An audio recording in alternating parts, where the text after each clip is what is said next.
Now, forget about the pink for a while. Forget about your 50 Shades of Grey. Who cares about painting the town red? No Blue Mondays around here. It's not even St. Patrick's Day, but it's all about the green. In fact, it's about the green lady of Brooklyn's life, and she is just fabulous. Yes, everything in Elizabeth Sweetheart's life is green, from her bright green hair and her fingernails to her self-dyed green overalls. She has definitely earned the nickname New York locals gave her. And we have greened up our green room here, and we're going live to Brooklyn to join Elizabeth. Elizabeth Sweetheart, the most wonderful surname I've ever heard, ever. Elizabeth, thank you for joining us live from Brooklyn. Good to see you. How are you today? Hi, Craig. Very good. Elizabeth, where did the obsession with the colour green come from?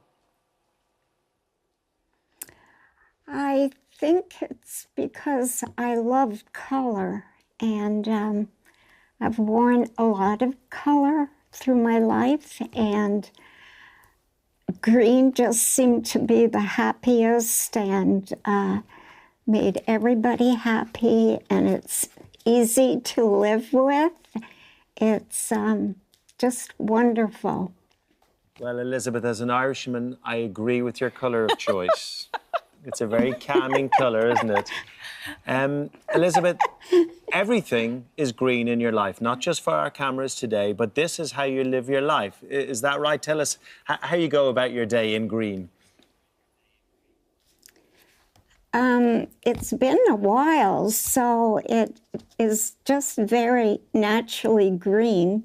And I wake up in the morning and it's very happy and pleasing. And I make my coffee in a green coffee maker. My grinder's green. It's just a green world. We're seeing pictures of your house at the moment, Elizabeth, and it is green. Everything's green.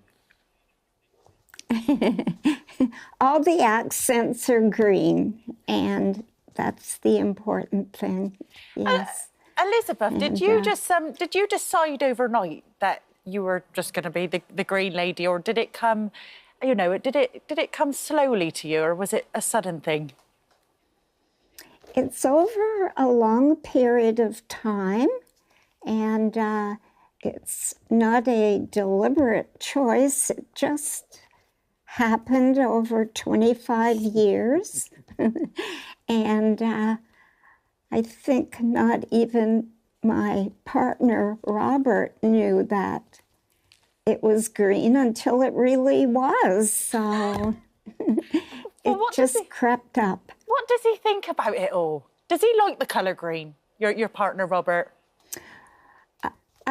He really enjoys it because there are so many interesting people and interesting stories, and it's a lot of fun. It really is. Elizabeth, you have such a lovely manner about you and a lovely, happy, smiling face. And Brooklyn's a very busy, bustling part of New York. I'm just wondering what it's like when you're out and about in the streets, how people react to you. What kind of joy do you bring? People are just wonderful. And when they see me, they smile and are happy, and they love to take photos, and we do selfies, and then we hug each other. It's very positive, and it's always, you know, good. And well, you've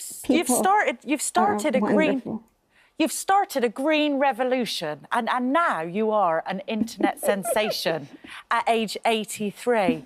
I mean, what is it like being so recognised and being an internet sensation? Well, it doesn't really affect you. It's just, that's who I am. And so I love to meet people, and I love people who smile and are happy.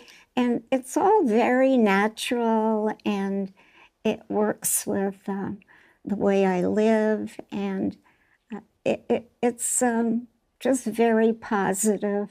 The shocking, controversial headline here, Elizabeth, sweetheart, is that your mother is from Wales, which means everything should be red. Mother is from Wales, but she was brought up in London and studied medicine in London, and met my father in London and got married, and then brought her back to Nova Scotia. Well, you've stayed with your mother's tradition because, Elizabeth, you are medicine for the soul. You really are. Lovely talking to you. It's also, Josie, like, I think, what time? 3 a.m.? Yeah, Elizabeth, we just wanted to thank you, you know, for letting our cameraman into your home at 3 a.m. in the morning, and, you know, you're still all smiles, because I don't know how I would feel. Yes. Thank you. Thank you, Elizabeth. And happy St. Patrick's Day. You do well. You make a fortune St. Patrick's Day. Well done. Thank you, Elizabeth. Thank you. Elizabeth, sweetheart. What a beautiful name.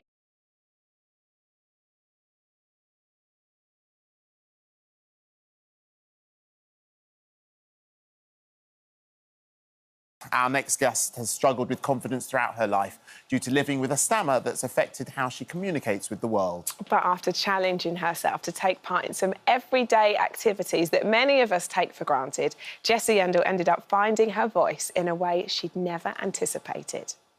Hello? Hello?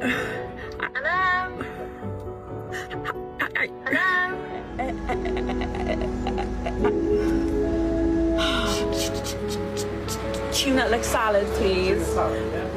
Sweet chili sauce, please. Thank you. Amazing. Thank you so much. Thank you. I've got like I can't say it, like drama, and I like to brighten up people's day. So I just want to hand you some like flowers. I'd love to give you these sunflowers to make your day. You are an absolutely beautiful person. I'm shaking. I thank you for speaking to me. Oh my gosh, you're crying. Jessie joins us now alongside consultant speech and language therapist Elaine Kelman. Welcome to you both. Welcome. I don't know why. I know. Oh, my eyes are getting a bit wet. It's so moving, yeah, isn't and I don't it? know why it's so moving. And I wonder if it's because, do we think you might be in pain as you're stammering? But look, it's a pleasure to have... the kindness. Yeah. I think you're always wow. overwhelmed, aren't you, when Yeah. people are actually kind and people are patient. Yes, and patient. I think we're instantly overwhelmed. We're that nation that we want everything in a rush. You're amazing. Oh, thank you so much, And Jessie, thank let's you. go right back to the beginning. You've lived with it for all of your life. Yeah. So what was it like when you realised yourself, actually, I'm slightly different to everybody else? So I just remember, and I was in the classroom, and obviously, like, the teacher, and she goes around the class. I mean, you have to say, like, the register, don't you? Mm-hmm. And that's when I realised that I wasn't like my friends. Mm-hmm. I mean, it wasn't up until I was then obviously getting frustrated. I did, like, the school thing. OK, we need to get in. I'm a speech and language therapist, and then I went from there basically. And I've also put in the book, you know. Yeah. About like the journey. I've obviously been a child, and then just living with a speech impediment. You can obviously see the, like, you know, reading snippets of the book and hearing about your journey to watching your TikTok videos. Yes. This has been really quite the journey, hasn't it? And when it comes to your confidence. You know, when you wasn't in the place that you're in now, and now you're sort of brightening everyone else's day up, thank you. How did it impact your confidence, and how did it impact your social life? So growing up, obviously as a teenager, and you have your friends, and they ask you if you want to go to the cinema, and you're not thinking about the cinema, and you're thinking, OK, I'm gonna have to get the bus. I'm then gonna have to ask for, like, the cinema ticket, and then you have to ask for the popcorn, and that's what you're thinking about. And then you don't end up going to the cinema. You're like, I'm OK, actually, I'm going to stay at home, and I'm going to do, like, my homework. And then you do miss out. And obviously, and that does impact your life growing up. And then I met, like, my And then I met my husband, and I tried to not. Yes, that's a beautiful picture. Yeah, I've got them. I just saw in the book. Yeah, they're in the book. I was looking. There we are. And there obviously, when I met my husband at such a young age, and I tried to hide it from him, as I felt ashamed. And I've spent my childhood in speech therapy, and I've done the speaking courses, and that just wasn't for me. And that's what then.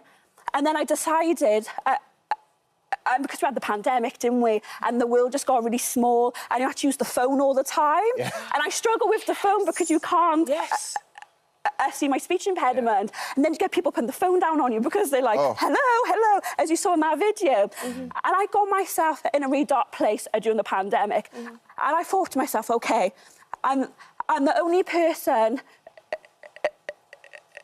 who can make a difference is myself. And that's when I decided to challenge myself, and I've popped in the book about my challenges and just about giving everything a go in life, no matter if it's like your confidence, if it's your anxiety, I just give it a go. Elaine, what is a stammer?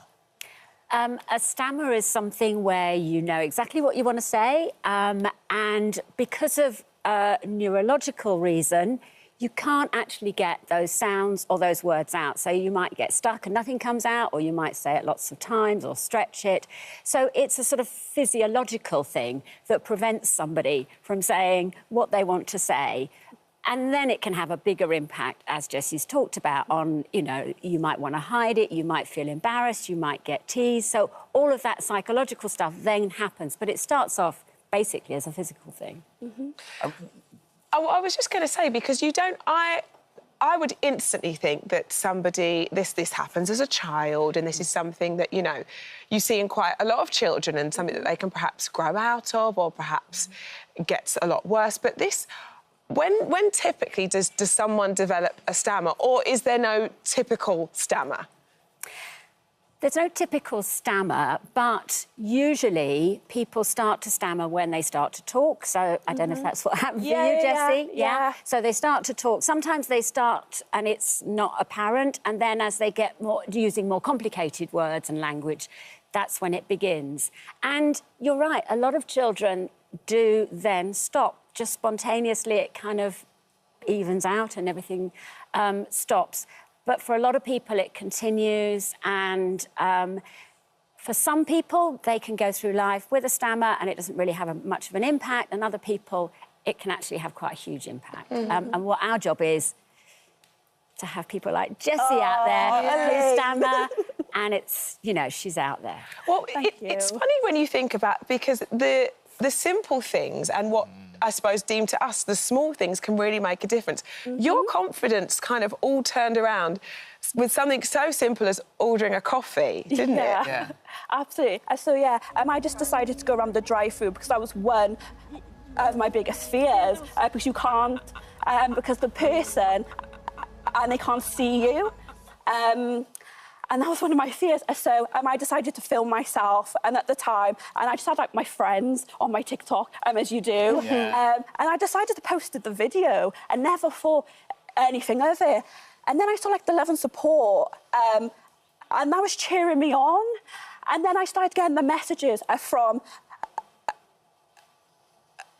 other people who have also got a speech impediment, and then they were going out and they were doing their own little speaking challenges, and that's how I went from the drive-through. And then I wanted to challenge myself even more. I did the random acts of kindness, and then I got my confidence up to the place of where I went on a plane on my own, and I went on holiday because my confidence was up there. I was going out for food on my own, and that's what the book is all about.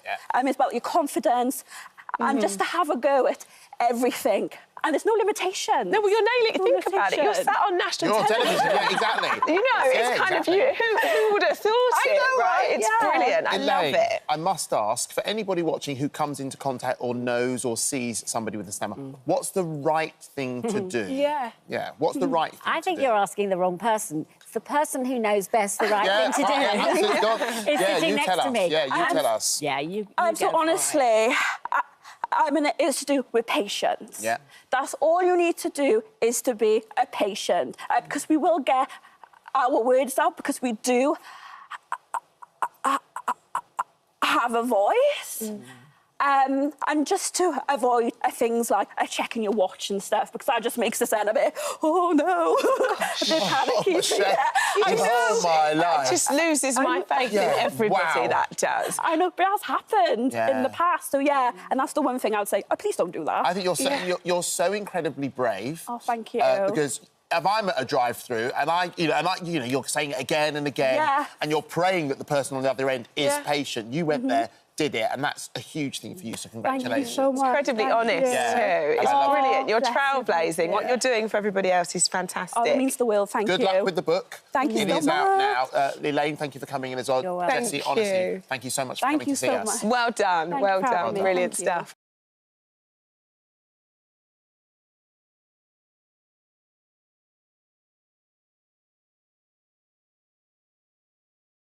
That last year, fraud cases in the UK more than doubled, making 2023 the second biggest year for scams in 2 decades. But have you ever heard of supermarket gift card scams? Well, they are, as we know, a popular gift choice and can be used to buy anything from groceries to electricals and toys. And they're usually located by the tills at the end of your shop.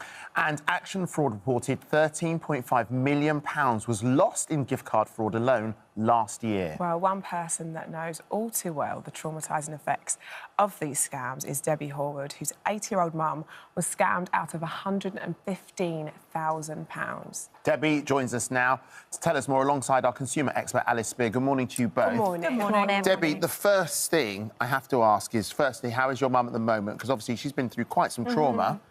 She's doing really well, OK. actually, all considering. She's got a lot of support and help from the NHS and friends and family. So what was it that alerted you to there being a problem? She reached out to one of my brother's friends to borrow some money, which was an instant red flag to him, so he made my brother aware. We then confronted my mum the following day to ask her why she felt that she needed to borrow this money from my brother's friend. And she said that she was helping a friend with a business transaction, to which we asked, who's your friend? Can you give us a bit more detail? And she said, well, it's an old friend from school, Richie Blackmore. I was like, why does Richie Blackmore need help from you, Mum, with a business transaction? It doesn't make sense. How's he communicated with you? I don't understand. You need to explain this. I mean, the emotional roller coaster that we've been through is just immense. Well, I can only imagine. And this went on for quite a long time, right, over the course of a year or so. Well, we've established that the transactions that are the most poignant ones were over 14 months. And I had started to notice a massive change with my mum over the last year with various odd things that she was doing. Well, it made you worry that she had Alzheimer's, didn't it? Yeah, it did. It was in June where she was looking after me following an operation, so she was spending a lot more time with me, so I was able to obviously observe more things that I would do ordinarily. And it really concerned me, so I did phone the doctors. I took her for a memory test, and the doctor had sort of... we come to realise that she's 80 and I just have to accept that there's going to be some changes with my mum. But it was really sad because I felt like I was losing my best friend. Oh, goodness. And to have to accept that my mum's old. Yeah. And this is my new mum.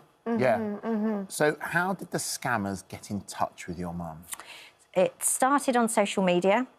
She'd put a post about cycling to school with Richie Blackmore because they came from the same area in Heston. And obviously this person has gone through her Facebook page, picked up the name and then created a profile with this picture, obviously done their research on school, Heston area. So obviously when they reached out to my mum, she didn't for 1 minute think it wasn't him. So she thought it was Richie, who she'd gone to school with. He's the guitarist from Deep Purple. That's right. And it absolutely wasn't him, but she believed she was talking to him. She was told not to tell any of the family because of his profile, and just keep the relationship, the contact that they had, just to themselves. And this sort of gift card transaction, this is actually the first time I've ever heard of a scam, and we'll get into the details in a little bit with you, Alice. This is the first time I've actually ever heard of anything like this, and it's quite unique. So this could be something that's happening regularly and really kind of sort of fooling people. These were transactions that were happening daily in the end, right? These were sort of, I mean, £115,000 is a lot of money, and split that across a year. These were vouchers, and he was getting her to send codes. That's right, isn't it? Yeah, she would go into the supermarkets daily. Yeah. I mean, the amount of monies that she spent on a daily basis was just insane. She would take the code off of the Apple gift card and then send it over on this app, communication app that he'd set up for her as well. And she believed the code that she was sending was for some sort of investment into shares, into something greater. Some business arrangement. Right. OK, I think this is a good point to bring you in, Alice. These gift cards, and I've got to make sure, we see things like this all the time in the supermarket. Yeah. And these are being used in a fraudulent way that then hoodwinked Debbie's mum. A gift card is a lovely thing. It's a way of giving a relative or a friend a present without buying them a present that they don't want. It's a well-established thing. You know, I used to get £5 book token when I was younger. But they are also tantamount to cash. So if you buy a gift card of high worth, an Apple one or a Google one, usually cashed in for in-app purchases or gaming, if you buy one and you give somebody else the code for that, you are giving them the value of that card. So what Val was doing was going into supermarkets repeatedly and buying £400, £200, £100, £600 worth of gift cards. You find the gift card on the stand, you take it up to the till, you load it with the amount of money, and then you walk out with it, and then she was obviously passing on that code. Once you have passed on that code, money gone. Money gone, money virtually untraceable. You're not going to get that money back, which is why they don't do it by bank transfers, why they don't do it by credit card. They come off the banking system, they come off all kind of social media, they take you into another place where they can manipulate you. And that's what they did to the point of, well, you can say what happened to your mum in the end. I mean, it's just hideous. But... Go on, Debbie.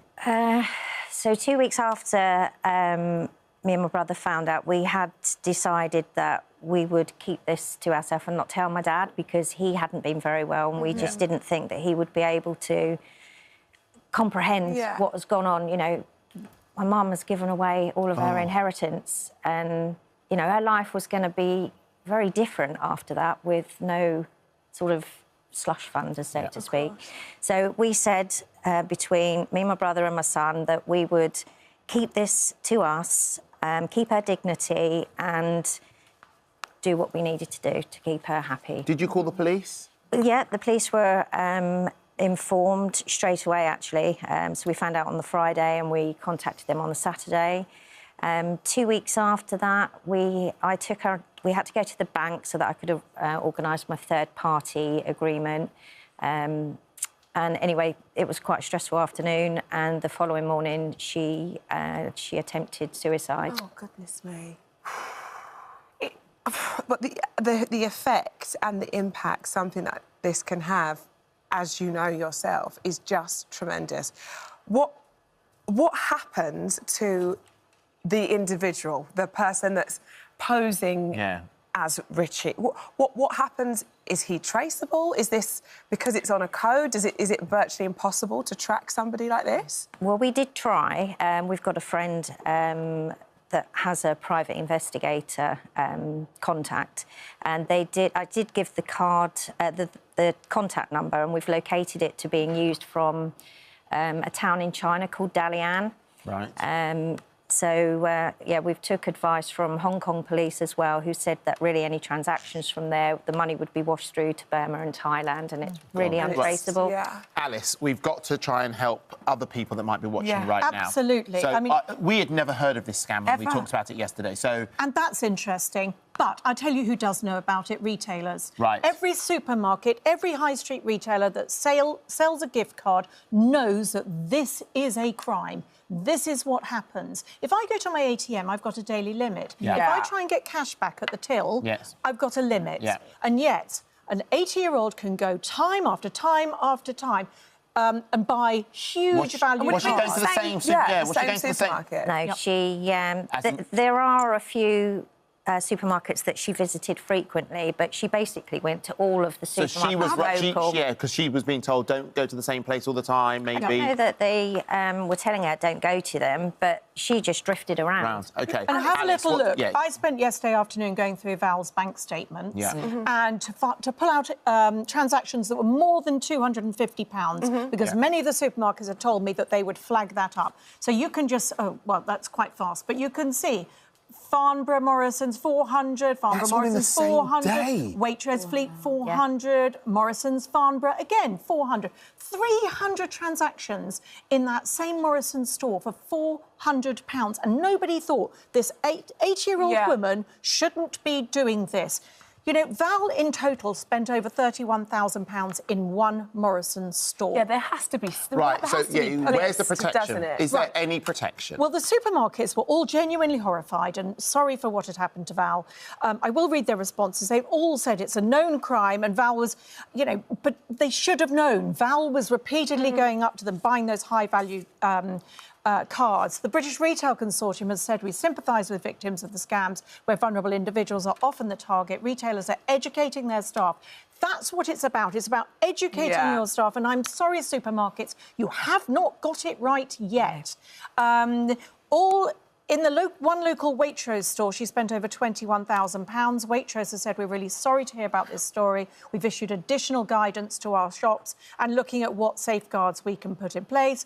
Morrison's, where she spent nearly £32,000 in one store, £19,000 in another Morrison's store, has said they take gift card fraud very seriously. They've also said any gift card transaction over £250 would flag up an alert. Well, I'm sorry, but yesterday afternoon, one of Debbie's relatives went into that very same Morrison's and tried to make three £300 purchases, and all of them were going to go through the till before they pulled out of the purchase. I've just got a couple more that I've got to read. Sainsbury's said, be assured we're taking this extremely seriously, fully investigating Valerie's case. We include fraud warnings at the gift card fixtures, our till systems, limit the number of gift cards that can be sold at any one time. Boots were the only company that actually stopped Valerie buying gift cards, but only after she'd spent £12,000 in one branch.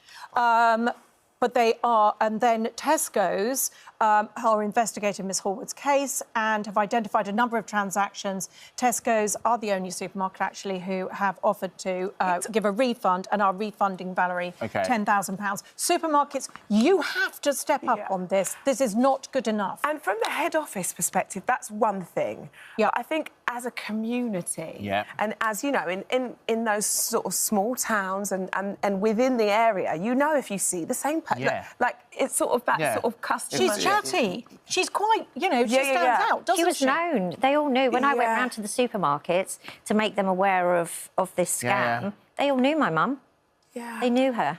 Is there any protection at all in this situation? No, None whatsoever. That's why this is the scam. That's why we're here. And that's why I got Action Fraud. There weren't any known figures. Right. I got Action Fraud to pull those figures from last year and find out that £13.5 million was lost last year. Have the conversation with your relatives. Yeah. Look after them. Make it known. It shouldn't be embarrassed. You shouldn't be, feel stupid about this. This is a very, very horrible crime. Yeah.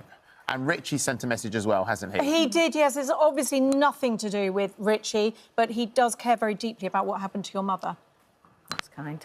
I just learned about Valerie being scammed out of a lot of money by somebody who supposedly is me. I would never reach out to somebody on the social media or the internet because I don't personally use that. I just hope that they catch the thief that's done this, and that she gets her health back and everything works out fine. So all the best, Richie Blackmore.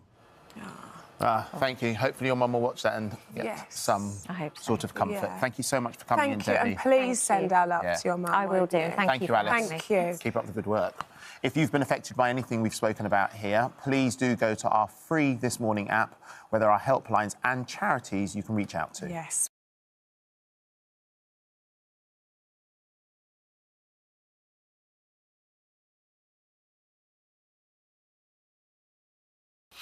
Now, this next film is one that many of you will identify with, because sadly, 900,000 people, incredible number of people in the UK, are living with dementia. Yeah, our very own Sian Welby is one of those whose life has been affected by the condition after her father was diagnosed with vascular dementia. Here, she shares her family's story. I think what's changed my dad the most is just his independence. He was such a practical, can-do-it man. I never went to an MOT thinking the car would fail because my dad would fix it. He could do plumbing, he could build shelves, and we started noticing that he started struggling with the problem-solving element of things like that he'd normally just be able to solve. And so he relies on everybody a lot more. And in that way, not only did he lose his independence, but he started to lose his purpose, and it definitely got him down. Oh, and happy birthday. Is it my birthday? It is. 84 you are today, can you believe it? Good God. Before my dad got diagnosed with Alzheimer's, I didn't have a clue about it. I knew it's a very cruel disease, and it's something that, as a family, we've never had to deal with. My gran never had it, my granddad didn't, so it was totally new to me, and we honestly didn't know anything.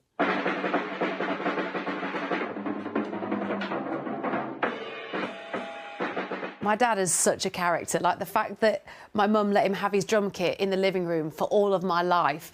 He's always been just a really fun person to be around. We're gonna rock around the clock tonight. And he's quite a quirky character. He used to have this E-type Jaguar that he always talks about, that he spray painted bright pink. So I think that's where I get all my craziness from, is my dad. Who were Tennessee Stud? Yes, they were a band I played with those. I don't know. Yeah, look, Ian Welby, drums. Yeah. Look, you've written on this one. Oh, yeah, to Helen would love. Oh, I bought it for Helen. Yeah. Your mum. About 3 years ago it started. I started getting a little bit annoyed with him, which was most unusual. You know, he'd ask me something and I'd tell him, and then a few minutes later he'd be asking me the same thing, and I thought, oh, you know, just think about it for a moment.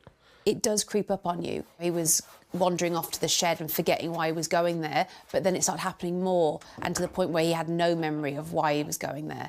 Follow me, Dad. Okay. The hardest thing is not having that clever man all the time. Sometimes he's there and sometimes he isn't, and the hardest thing is me adjusting to how much help he needs. Sometimes I overstep my mark and I'm helping him too much because he's an independent guy.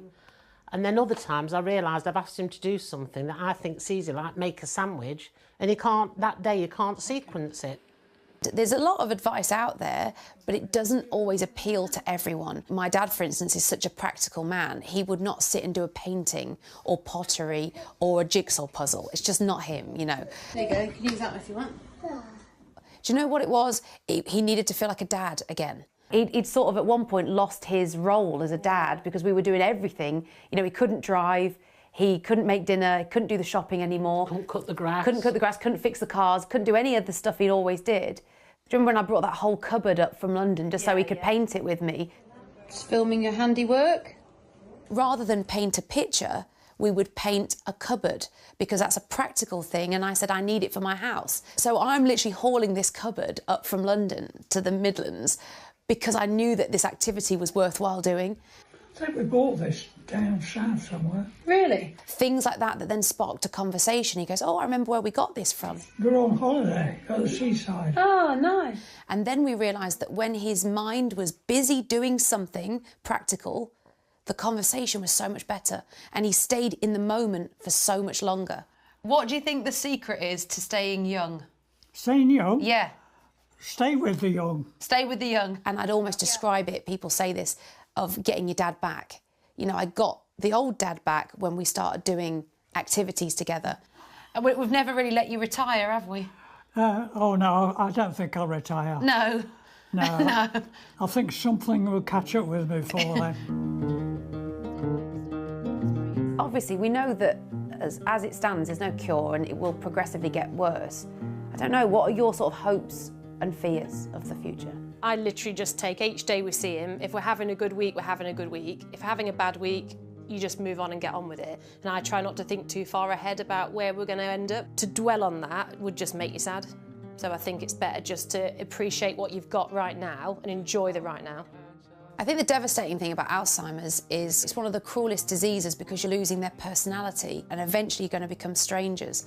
Even the thought of it makes me, like, I could cry now because the thought of someone like your own dad not knowing who you are, the thought that it would get to a point where you're going to walk into a room and they'll say, "Who are you? Do I know you?" And it's so possible that it's heartbreaking. Oh, it's very moving, Sian. Sian joins us now along with neurologist Dr. Catherine Mummery from the UCL Dementia Centre. I can relate, and we've spoken about this. I lost my dad to vascular dementia 3 years ago, and it's an incredibly difficult journey, but can be, in a weird way, very rewarding. Yeah. When you talk about it like you are. 100%, and I think part of what I've tried to embrace is not sort of missing the old version of him, but just trying to embrace this new version of him, which I have to be a bit more patient with and sort of make him feel like he can be my dad and I can ask him the right questions, and he can, if you do ask the right questions and you get in that conversation, he can carry on almost like normal. It's just certain things, you know, will catch him out. If the room is too busy, if there's too many voices, if the question is about too many short-term memory type things like, oh, where did mum go? You can't answer that. But if you ask him something that was 50 years ago, he'll talk about it for 20 minutes. So it's a really confusing disease in a way, because sometimes you can almost forget he has it, and then other times it is so obvious. And you've hit on something there, because, and I guess everyone has the same experience, from our experience, it kind of creeps up on you, Catherine, and their mood changes. They mightn't like going into the shower anymore. They might have little accidents now and again. Inexplainable things. You're like, oh, they're very grumpy today. But that can be the start of it. And you just have to learn and gain knowledge, don't you, and get more patient. Exactly. And I think there are two things. I mean, firstly, thank you so much for sharing that film. There's so much you can learn from that. And it's so relatable. And also, if you think about it, the number of people on this sofa that have got somebody that was affected by dementia are at least 3 out of 4 of us. They may even be 4. So it's a very common problem, but trying to understand the beginning of it and trying to pick it up is really tricky. What you showed was it doesn't define the person at the beginning. You can still get to the real person and you can still make the most of that time and learn what they can do well and really play with those things with them as a family. I think that's really important. Again, thanks, Sian, for sharing that video. It's lovely to see you in your own surroundings. It's a beautiful video to watch. But what are the early signs that we should be looking out for? So I think some of them, Sian demonstrated really well in the video with her dad. We all forget words. We all forget names every now and again and get a bit chaotic about an appointment. But if things happen regularly, so, for example, if somebody starts to forget things more quickly, they're repeating a question, they've forgotten the plot of their favourite TV programme, that sort of thing. If their organisation isn't as good as it used to be, you mentioned about your dad, but somebody that used to book a holiday automatically all of a sudden can't do it anymore, can't write a report at work, that sort of thing. And if they start to have little difficulties with words, those sorts of things, or confusion of time or space, those are the things you should go and see somebody about. What about when you go into a room and you just think, what am I doing in here? What have I come in here for? You know, what's... I did that this morning. Oh, right, OK, but I do it all the time. Do it all the time. Do you know, I found my dad, when that started happening, a defence mechanism would kick in, and he'd get annoyed. Yeah. And it was him defending just the confusion and fear. Yeah, absolutely. I relate to that as well, Craig, because I think there's a lot of pride because you don't want to keep repeating yourself. There's stages where my dad is aware that he might have repeated himself, or he's aware that his question might sound ridiculous, so he doesn't want to ask. Something that we did, that it took us a while to work out, but he was waking up. If you've only got long-term memory and no short-term, you've got no context. He was waking up not even knowing what year he was in. So if you have to start the morning with that kind of question, which sounds so bizarre, and it makes you embarrassed, we bought him this clock that said not only the date, the time, but the month, the year, and gave him that context immediately. And it's helped even just my mum not having the same repetitive chat with him, because he can work some of these things out for himself now. And often people... Oh, sorry. Sorry, I was just going to say, there is a bit of hope now. There's 2 new drugs on the market. Can you talk us through them and when they will be looking to be licensed in the UK? Yeah, I mean, we've had nothing really in terms of a treatment that can change disease for 20+ years. But we now have the potential to start to change the disease a little bit. And these 2 new drugs that you're talking about, one's lecanemab, one's donanemab, they are being considered right now for approval in this country. One's approved in the States and China already. What they do, unlike the symptom treatments, is they change the biology in the brain of the disease. So they try and remove the abnormal protein. And that, in the trials, showed a slowdown in the progression of symptoms that people had. Not by a huge amount, but by a significant amount. So it's slowing the process. It's slowing It's not a cure, but it's not a cure, and it's not a wonder drug, but it's the beginning. OK, thank you.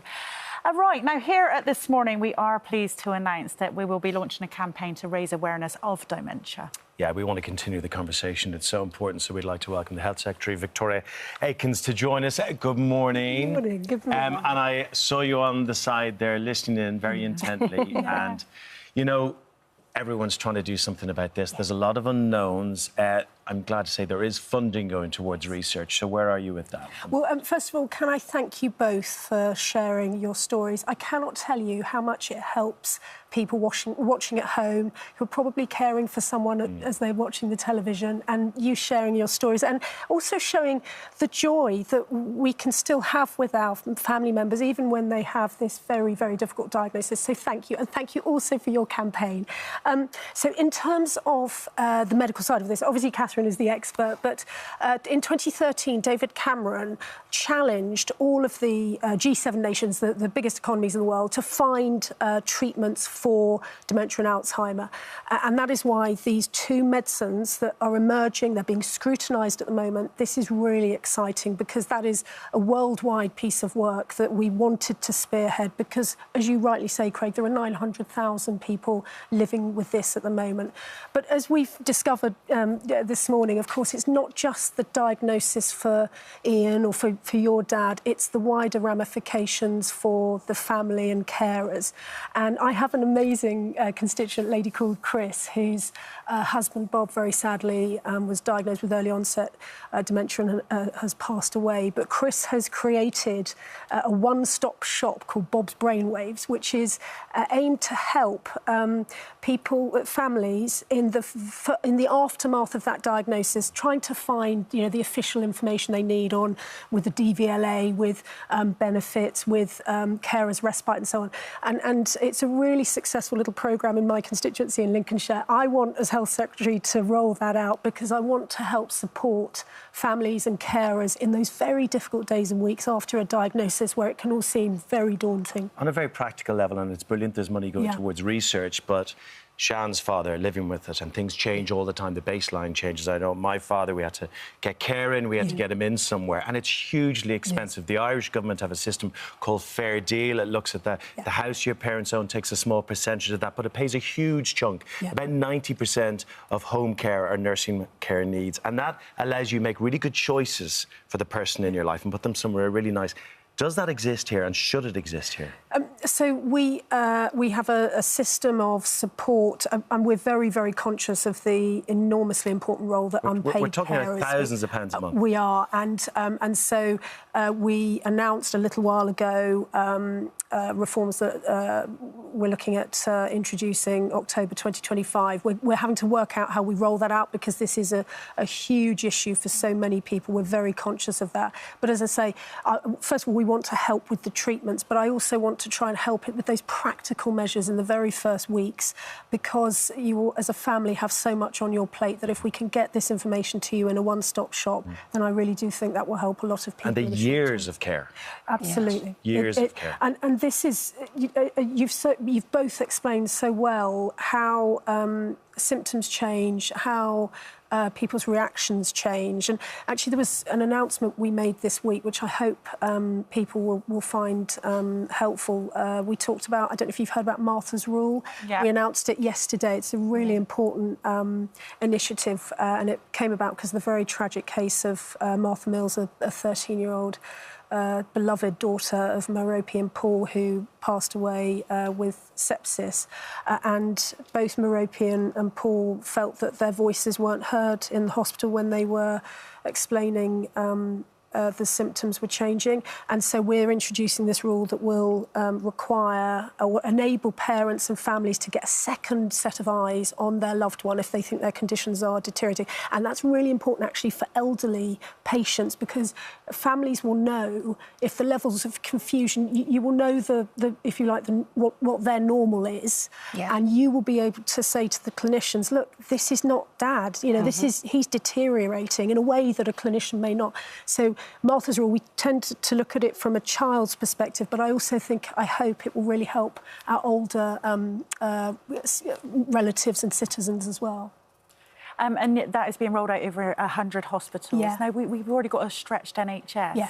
Do you think you can do that, a second opinion? I'm determined to do this. So because it's such a big step forward for patient safety, we have to, we can't click our fingers and it happens overnight. So we're rolling out the first tranche of 100 hospitals across England. I'm only responsible for healthcare in England, right. But and then it will go to every acute hospital. I'm determined to do this. Dr. Mummery, you're on the front line. Yeah. Need more funding? We always need more funding. For Martha's Rule, I think is an absolutely fantastic idea. I agree that the vulnerable, whether they're children or whether they are people that can't actually defend themselves from the point of view of their memory and their function, so important.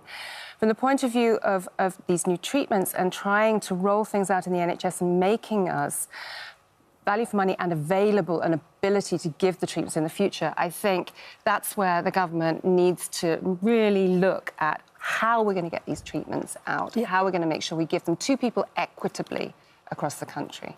I completely agree. I'm delighted that Catherine is leading our research programme on this. So we announced a little while ago £50 million more of funding into research because we all understand we want to stop it, and if we can't do that, we want to, in the meantime, try and slow it down. It's really exciting that you're leading this. But I mean, the UK is in a unique, genuinely, we are in a unique position across the world because of our NHS, because of the data that we have, the systems that we have in place, all of the life sciences, or if you like, the pharmaceutical companies, they see us as an amazing place to do their research and to work with us safely to make sure it gets to patients. Keep having the conversations is what we have to do. And can I just say to Sian, your family are doing all the right things. Have the big conversations now, have the difficult conversations now, and enjoy him. Yes. You're still your dad. 100%. Play to his Love for strengths. you both to come back and do a phone-in with us if you could. That'd be great. Absolutely love to. Thank you. Thank you so much for coming. Thank you, Victoria. Thank you.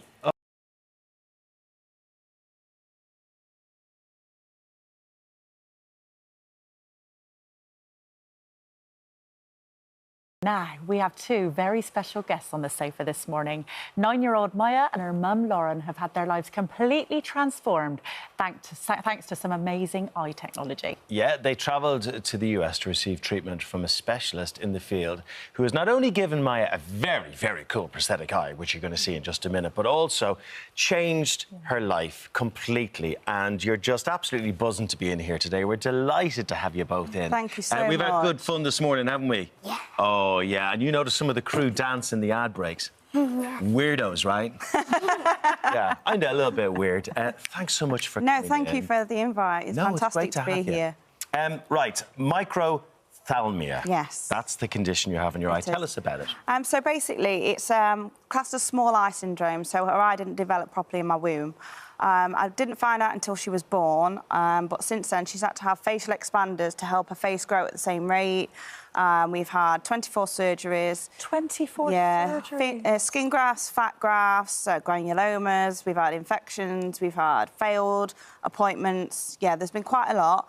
But obviously, I found the guy in America, and we went out, and it's completely transformed our lives. But before you found the doctor in America, what was life like? How did Maya, you know, navigate it from a day-to-day basis? She was had vision from one eye. Yeah, so she's been blind since she was born.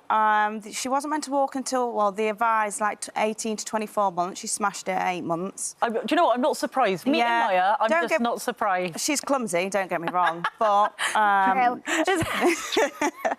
she can do anything that every other child can, which they told us that she might struggle with. So she smashed all the odds, and she's just absolutely amazing. Everything she applies to, she's out the water with it. Maya, you walked into a whole room full of adults this morning in makeup, and you're chatting to everyone. I mean, you called me Craig David quite a lot, which, you know, it kind of upset me a little bit, right?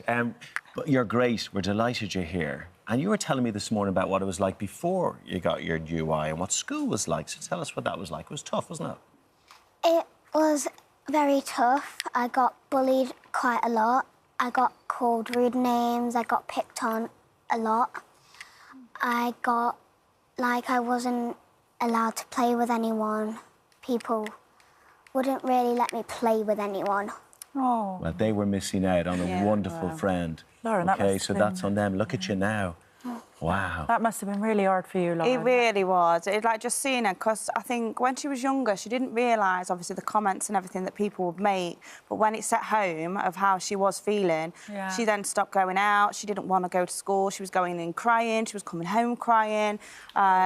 So we arranged some counselling for her, and it was one of the best moves that I've ever done. And we've just kept going and going and going, and now I've got my baby girl back. Do you know, we meet a lot of brilliant young people who come in and have been through various operations, and coming out of school for all those operations, 24, and it hinders that development. Yes, it does. It's not just the physical side of things, all those little things. It makes life tricky, doesn't it? Yeah, it really was. She's just so upset, and she's the most outgoing, loveliest kid. Yeah. But now we've got my little girl back, haven't I? And we're happy, smiling, and like obviously we've been alive for 9 years, but we're now finally living, which is just fantastic. Sometimes you've got to go through those rough bits to shape you as a person, and you have got some serious sass, Maya. Right? You do. Can you tell us about your new eye?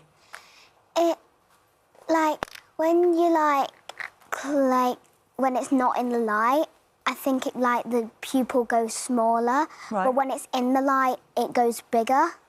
Yeah, so it's a trick of the eye. So basically, the pupil will dilate to the eye, which is obviously what we've gone over for, and you can't even tell. I didn't. No, you didn't know this morning. And I was thinking, is that Maya? Because I wouldn't have ever known. Yeah. Remember the game you made me play this morning? You made me play Guess the Eye. Yeah, I know, and I really had to guess. That's the thing. A lot of prosthetic eyes, they don't move, they're static, whereas your new eye behaves much like the other one. It does, yeah. So it's obviously moulded to the fat grafts that have been moved from her tummy into her eye, and it moves with. It's not in sync, but it's movement, and it's fantastic, so...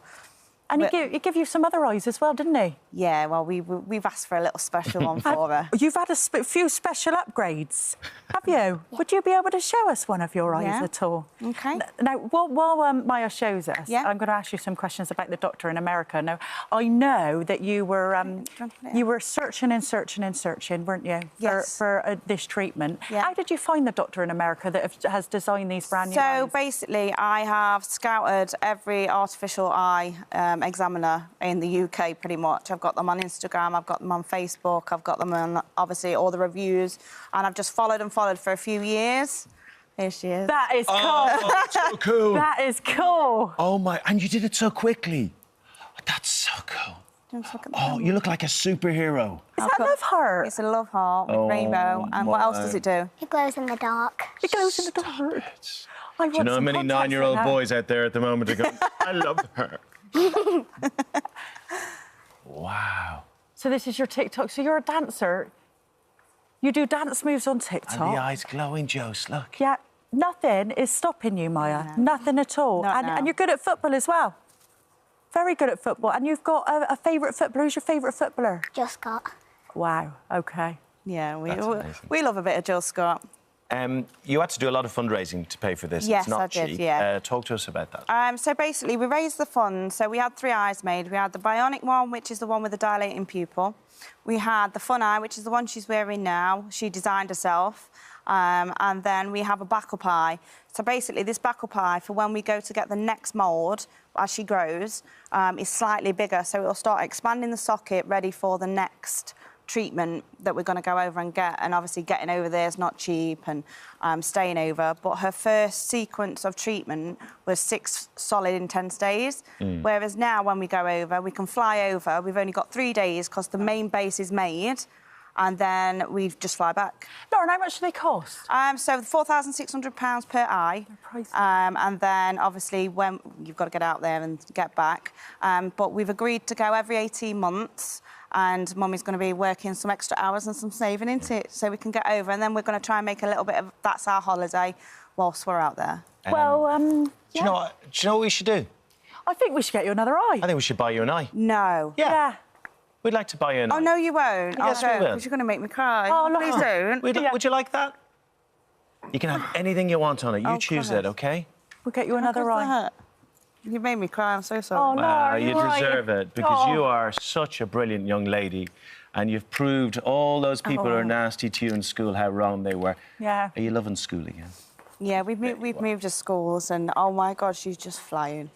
The school is way better. Is it? Yeah, it's amazing, isn't it? Do you know what? When you come in this morning, I thought, this little lady has got some real magic about her, and you really have. Do you know what You've I thought? got some serious sass. I thought, here comes trouble. That's probably why she called you Craig David. That's why she called me Craig David. Maya, would you come back and show us your new eye?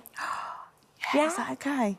Yeah. All thank right, you so much. Always oh, good my to see you. gosh. Thanks for coming on. No, thank you for having us. Yeah, Thanks, Maya. Thanks so much. Thank you. Thank It's you. great chatting to you.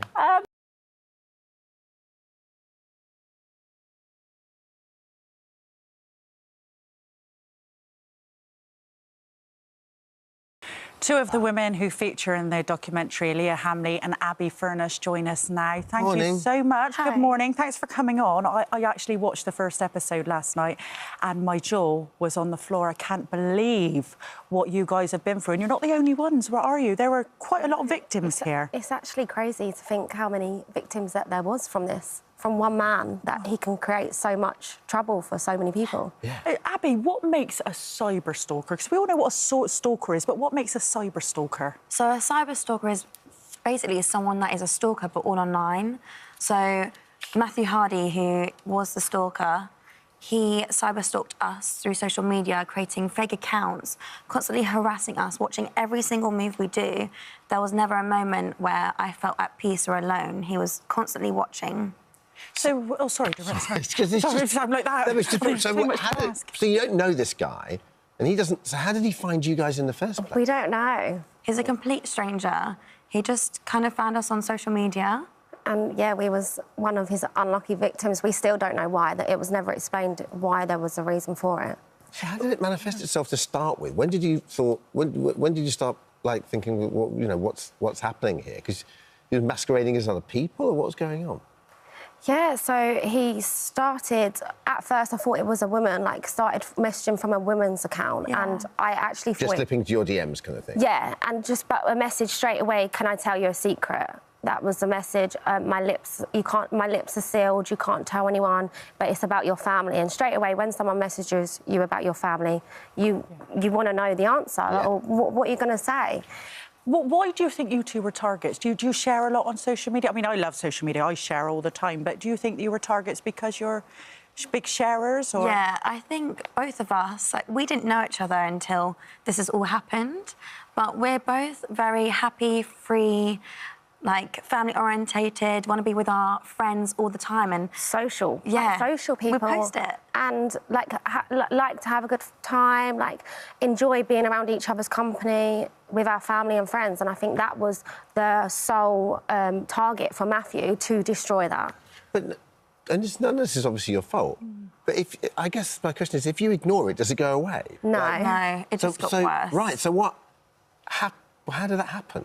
So, because presumably if someone slides into your DMs and you just ignore them, Then... Yeah, they do normally go away. So I actually spoke to my mum about this and I said, what should I do? I've got this really weird message, but it was late at night, like 11:30, I think it was. And she said, oh, just ignore it and block the account. But then I woke up in the morning, I had 63 accounts. Oh, wow. And he was pretending to be you. I had 63 fake accounts add me, all from him, and then him pretending to be me, and that's just within 24 hours. So he totally takes over your life, doesn't he? And it's the not knowing. You don't know if it's a gang, you don't know if it's a man, you don't know if it's a woman, you don't know, you know, you're out, you're looking behind your shoulder all the time. And your mum has been fantastic through all of this, hasn't she? Yeah, she's my rock. I mean, there were times when she had to escort you even to go out on a night time, weren't there? Yeah, they actually come out, my mum and dad together, because they actually said, don't let this person win, like, this is what they want. They want you to stay at home and be sad, like... And at the time, I thought it was a girl in my town. I didn't know that he's a million miles away. He's sitting behind his computer screen. In your head, are you thinking this is someone I know who's just, like, being petty 100%. and jealous or whatever? Yeah, we accused our friends, our families, our work colleagues. Like, it just ruined relationships with everyone because we couldn't trust anyone and we didn't expect the stalker to be miles away. Sure. We thought it was someone very close to us because they seemed to know very little details. They knew, like, who I went to school with when I was 13. Yeah. And didn't your friend get married? Somebody's friend got married and then he actually messaged the bride to say that you were having a relationship with the groom? Yeah, but that was when he was on bail, so... He did that on bail? Yeah, that was right at the end. Did your friend believe you? You know, did she believe your story? Or Yeah, but obviously it's embarrassing. Yeah. Like, even now it's still embarrassing because you still have to live with them things that he's been saying and the inappropriate things that he's been saying to people. He really got off on causing drama, didn't he? He really got off on having the power of causing drama. I mean, Abby, what sort of dramas did he cause for you in your life? It was absolute chaos. Like, my whole life got completely turned upside down. He ruined my relationship with my boyfriend and completely severed my relationship with my boss. How did he do those things? So, he ended up kind of ruining my relationship with my boyfriend because he planted a seed in my boyfriend's head saying that I cheated on him. Right. He created fake accounts to message my boyfriend, even including little details like, oh, she was in the nightclub, she was wearing this. Yeah, he knew everything. Like, he would even know what colour was on my nails when I was going out. Yeah. All through social media and Instagram. With my boss, he completely trashed my relationship with him. I loved my job. I loved working as an entertainer, singer, dancer. And Matthew pretended to be me and started sending my boss explicit pictures of me. Oh, my God. Flirting, creating this sexual relationship between us. Yeah, it was. And there was really nothing. It was always that seed of doubt that he just wanted to plant. Like, he even hacked my emails as well, so he knew when I was going to be at a place and would message people that he also would know that would be at that place and tell them things that I would be there and basically flirt with them but pretending to be me. So at what point did you think, right, OK, this is really scary now, I need to get the police involved? And what did they say, Abby? There was this one night when I was home with one of my best friends. It was the night before I was meant to fly to Ibiza because I wanted to get away from all of the drama. So I was at home on my with my friend and I got this text that said, if you go to Ibiza, beware, I'm going to hurt you, not in a physical way, in other ways. And it just scared me so much. He said, I'm going to come get you. And just all of these threats, it just built up that night and I was so scared because I thought, oh my gosh, is he going to stop me from getting to the airport? Is he going to meet me in Ibiza at the airport? Is he going to stop me this evening? Is he outside? All these things went through my head and of course I didn't know that he was from afar. I thought he was very close. Sure. So I called the police. I called them on 999 and I said that I needed help and that I'd been getting these threats and that I was scared. I received a phone call maybe 20 minutes later that just said, do you think you're in immediate danger? And they said that they didn't think I was in immediate danger and they asked me this question. They said, do you really think we should come? And it made me feel really little and small. Yeah. And I felt silly for even calling the police. And I just felt trapped, like there is no way out. This is going to go on forever. What did they say to you, Leah, when you got the police? I actually reported it within 24 hours of my first message because it was so severe and it was so bad. By the end of the 24 hours, he had messaged probably about 50 people, and he had set up fake WhatsApps using my pictures. They would unuse my friends' pictures and message people and say that they needed help and that they was in urgent trouble, and creating that worry for someone. And I reported it straight away, and they actually told me that because there's no threat or harassment at this time, that I should go to Action Fraud to report it. So, I mean, December 2019, Cheshire PC Kevin Anderson got involved. He was given the case. Good old Kev. Your hero, really, Things wasn't then he? obviously take a turn. So the police then started taking it seriously, and then how did it get caught?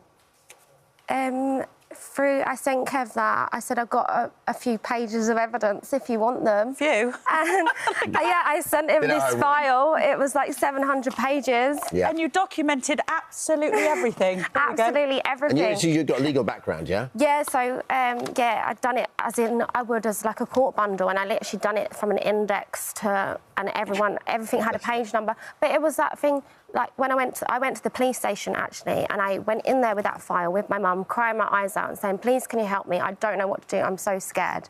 And they said, you need to go home and report it again online. Well done you, well done you. Well, he has been caught and he's been sentenced to 9 years in prison. Now, you never knew who this man was, OK? What was it like when you finally found out that was the guy that was ruining your life? I couldn't believe it. I went to court for the day of sentencing to read out my victim impact statement. I couldn't, he couldn't even look up at me. Like, you've done this. Yeah. Tried to ruin every relationship, all my family, my friends, and you can't even look up. He had all that power, and then Matthew Hardy at the end of it just looked very weak. Yeah, nothing, And then... It's crazy. Did you ever get to the bottom of why he did it? No. I still always think about that. Like, it haunts me. Yeah. And I don't mean to be the person that's like, why me? But I mean, why? I well within your right to that, yeah. And I wouldn't wish it on someone else. But, but why? The fact you were sentenced, so no idea. No idea, no sorry. He never said anything. Nothing. No, nothing. Just quickly, what have you taken away from the documentary? That cyberstalking is a real crime and it should be taken seriously. Yeah, people need to be heard, and if people are ever going through something like this, their friends, family and people around them need to believe them. Thank you. Leah, Abby, thank you for sharing your story. Thank you. Yeah, Thank you for having us. What you've been through. The Kent Police is protecting vulnerable people department said we take every reported incident of stalking seriously as part of our commitment to tackle violence against women and girls.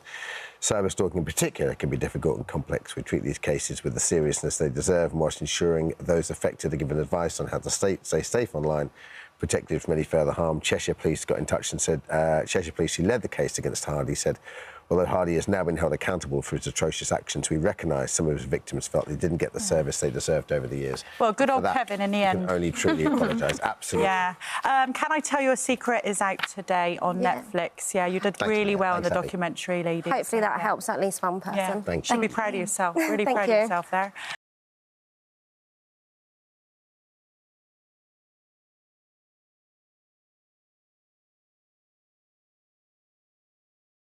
Yeah, very moving watch, and you can see it tonight again at 9 p.m. on ITV and ITVX. Now, two people who know firsthand the impact of what we saw last night are Doctors Tom Petty and Dr. Andrew Cinnamond. Welcome to the sofa. Great to have you in. Wow, to relive, I'm sure, for you, those traumatic days, hours, months, weeks was really horrific at times. Just tell people at home who watched last night, how real was that?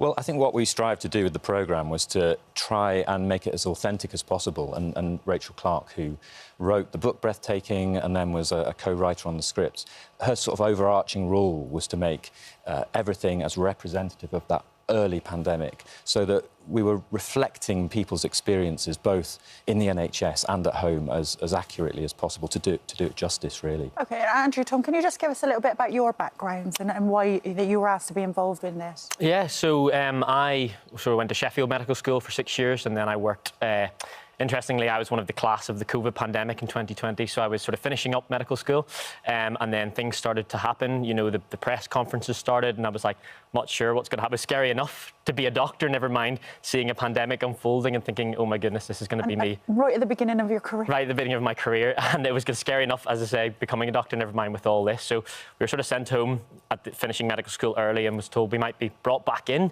to help in whatever we could. So I started then in sort of April time 2020 working on the COVID wards over in Sheffield and in Doncaster Hospital.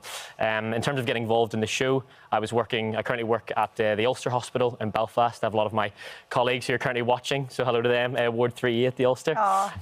So I had a friend of mine, a colleague of mine who knew Dr. Rachel Clark and worked with her in London, and had said there was going to be a new drama filmed over in Belfast in Jordanstown, and asked if I could get involved, and I couldn't wait to jump at the opportunity. So it kind of just fell on my plate a little bit, but it's been great. What was most striking about last night was the pure chaos of it all.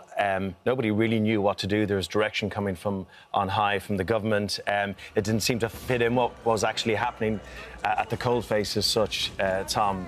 But nobody knew. It was really scary for you all. Can you describe those days? Yeah, well, there were a lot of uncertainties in the beginning, and it escalated quite quickly. So I think what we've perhaps forgotten is how over a period of days and weeks, it really ramped up, and suddenly the number of hospital admissions were huge. And I think we see that on the timeline that's very faithfully and accurately laid out in the programme.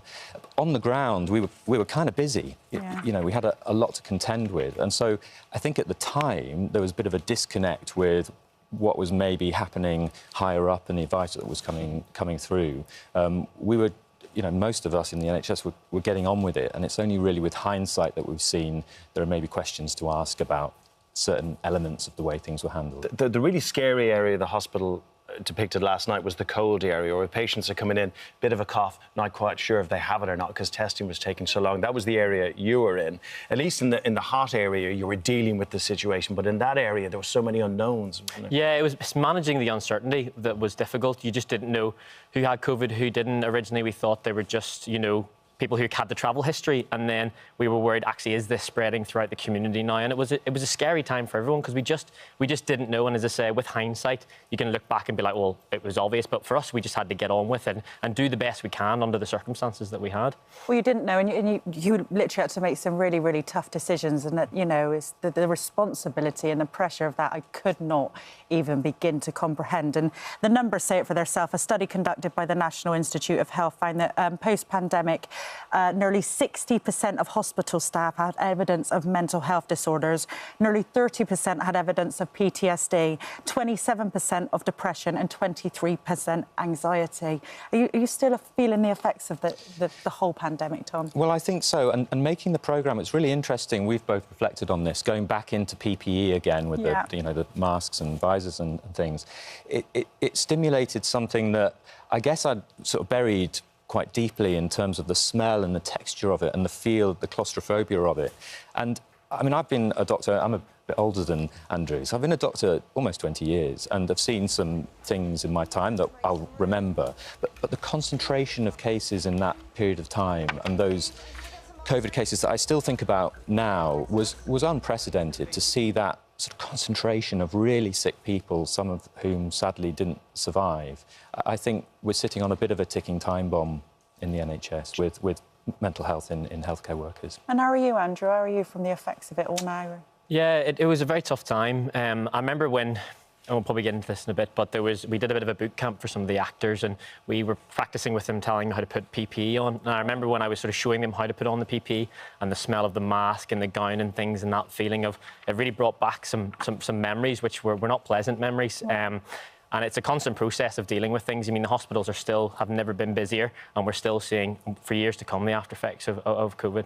Joanne Froggatt was so good last night depicting that, actually, when she put the mask on for the first time, and the heavy breathing. And I think we can all relate to that a little bit when we first had to wear the masks, but the stress in her face, she was amazing, wasn't she, in it? She's incredible, and she has approached it with such kind of meticulous rigour. She asks so many questions. I mean, she never stops. She's just absolutely brilliant, and really wanted, I think, to portray that as a doctor who's been doing it for years and years and years, and yeah, it's wonderful. I just wanted to ask if there was any help out there for doctors, you know, that went through that time and, you know, wore that PPE equipment for those hours and hours on end. Is there any help out them for their PTSD and the anxiety that they might be feeling? Yeah, I mean, there are lots of kind of networks and things available, and I think we see later in the episodes, in episode 3, one of those sorts of groups where people are starting to come together, characters from the show, from the series, and talk about their feelings. There's probably not enough, and I think there's also, we battle against our inner need as medics and nurses and everyone else who works in healthcare to be a coper. Yeah. You know, and just to go, well, everybody's been through this experience. Why am I different? I don't know how you do it. I really don't. One of the big lessons from watching the drama, I think, would be listening to the people on the ground a lot more, because you guys, the doctors and the nurses, you spotted the problems before anyone else. It almost felt like there was an imbalance of where the information, where the guidance was coming from. Did you feel that? Yeah, as I said, it can be difficult sometimes looking back on it and thinking, you know, there was obviously at the start we were all just trying to make do with what we had and the guidance that we had. But as we carried on, then we started to become a bit, particularly with some of the PPE downgrades and things, we were like, this doesn't seem right. You know, we have people who look very unwell, and, you know, we're now managing with potentially plastic pinnies and gloves where we should have had the full PPE, but other members of the hospital were having access to this full PPE. And it became a little bit tricky, and we became a little bit cynical then of thinking, this doesn't fit right with what we know and what our instincts are as medics. We do have a reply from the DHSC. This is what they had to say. Throughout the pandemic, the government acted to save lives and livelihoods, prevent the NHS being overwhelmed, and deliver a world-leading vaccine rollout, which protected millions of lives across the nation. We've always said there are lessons to be learned from the pandemic, and we are committed to learning from the COVID-19 inquiry's findings, and will play a key role in the government's planning and preparations for the future. We'll consider all recommendations made to the department in full. And I know where those recommendations to come from. People on the ground, don't you think, Jess? Yeah. Andrew, Tom, thank you. Thank you for everything you did during that time. And, yeah, just, I think, from us and the nation, like, we would have been totally lost without people like you. And your colleagues. Thank you very much. And you have a starring role, I believe. Well, a little role. Yes. Don't blink too Which many episode? times. But episode 1, playing Neil, who's one of the emergency department doctors. There he watch is. it, they go, there you go. Oh, I see you now. Oh, there I am. Makes sense. And he's gone. You played it perfectly. So Breathtaking continues tonight and tomorrow at 9 p.m. on ITV1 and ITVX. Thanks so much, guys. Thank Thanks you. for coming. Thank you. Right. Thank you.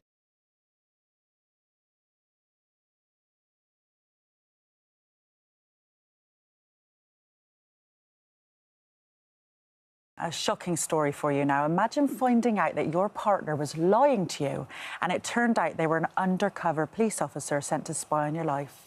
Yeah, shocking, really, but that's exactly what happened to our next guest, Eleanor Fairbreda. She discovered her lover and close friend of 7 years was posing as a committed environmental activist, but was actually a member of the police force sent to infiltrate her friendship group. Worse still, he was a married police officer. He had 2 children.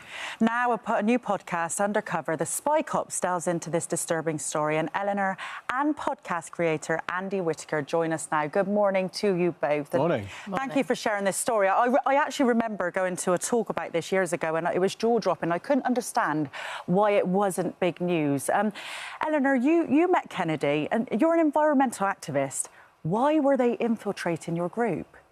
Well, they've been infiltrating progressive activist groups since the 1960s. So starting off with kind of anti-apartheid protesters, women's rights protesters, people who are protesting for things like maternity pay. Right. Going through kind of anti-fascist protesting in the 70s, and then sort of culminating in environmental protests. We were campaigning against climate change. So you're right, it doesn't make any sense. Like, why were they infiltrating our group? But our government has basically been sending in police spies and infiltrating activists' lives like this since the 70s. People who are politically active and who are challenging the status quo are basically being infiltrated. They're having files kept on them. The files are kept by Special Branch, and then they're also being kept by MI5.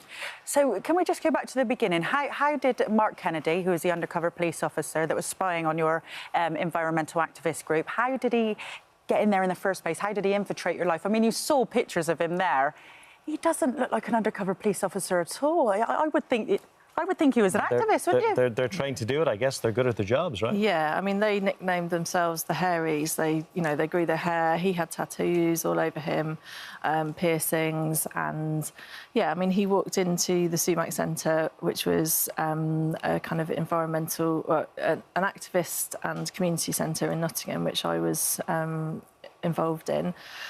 And just looked like an ordinary person who was interested in trying to make the world a better place, and said, I want to be involved. And being a kind of open community who were trying to get more people involved and do more campaigning, you know, we welcomed him in. So I'd imagine he went into your group fully loaded with information.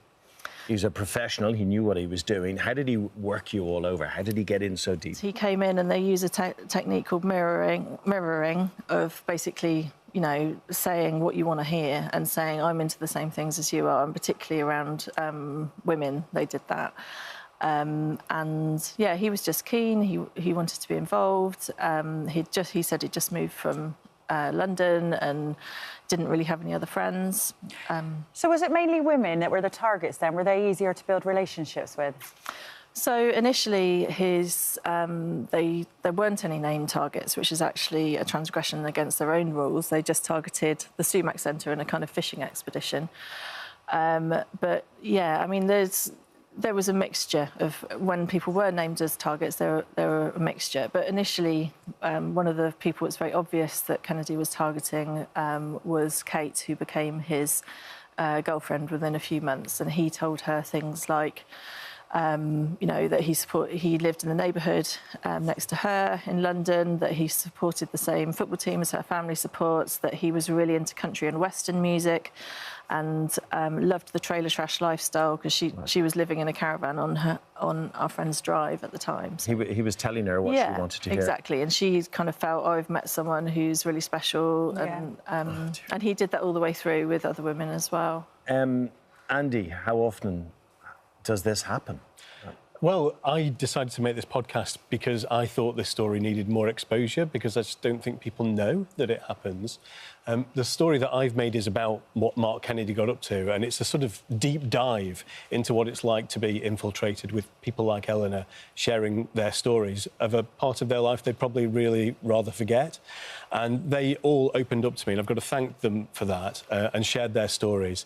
So if you listen to the podcast, you get a real kind of in-depth feel for what it's like to have an undercover police officer in your life, in your house, shared a house with Eleanor, in your bed. Right. And he wasn't the only one. And we should point out, like, these people are professionals, OK? So you can understand how you can get conned by them because, you know, they're good at what they do, Ellen. Yeah, and I mean, he had a passport in his undercover name. Like, who else can do that? So, you know, and we just, at the time, we had no idea that this sort of thing happened. Nobody really had any idea that this happened.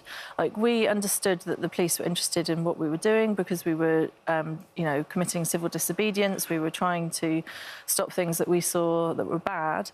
But we thought it would be phone tapping or potentially undercover officers coming into public meetings and that sort of thing. But to get a phone tap put in your house, it needs to go right up to kind of judicial.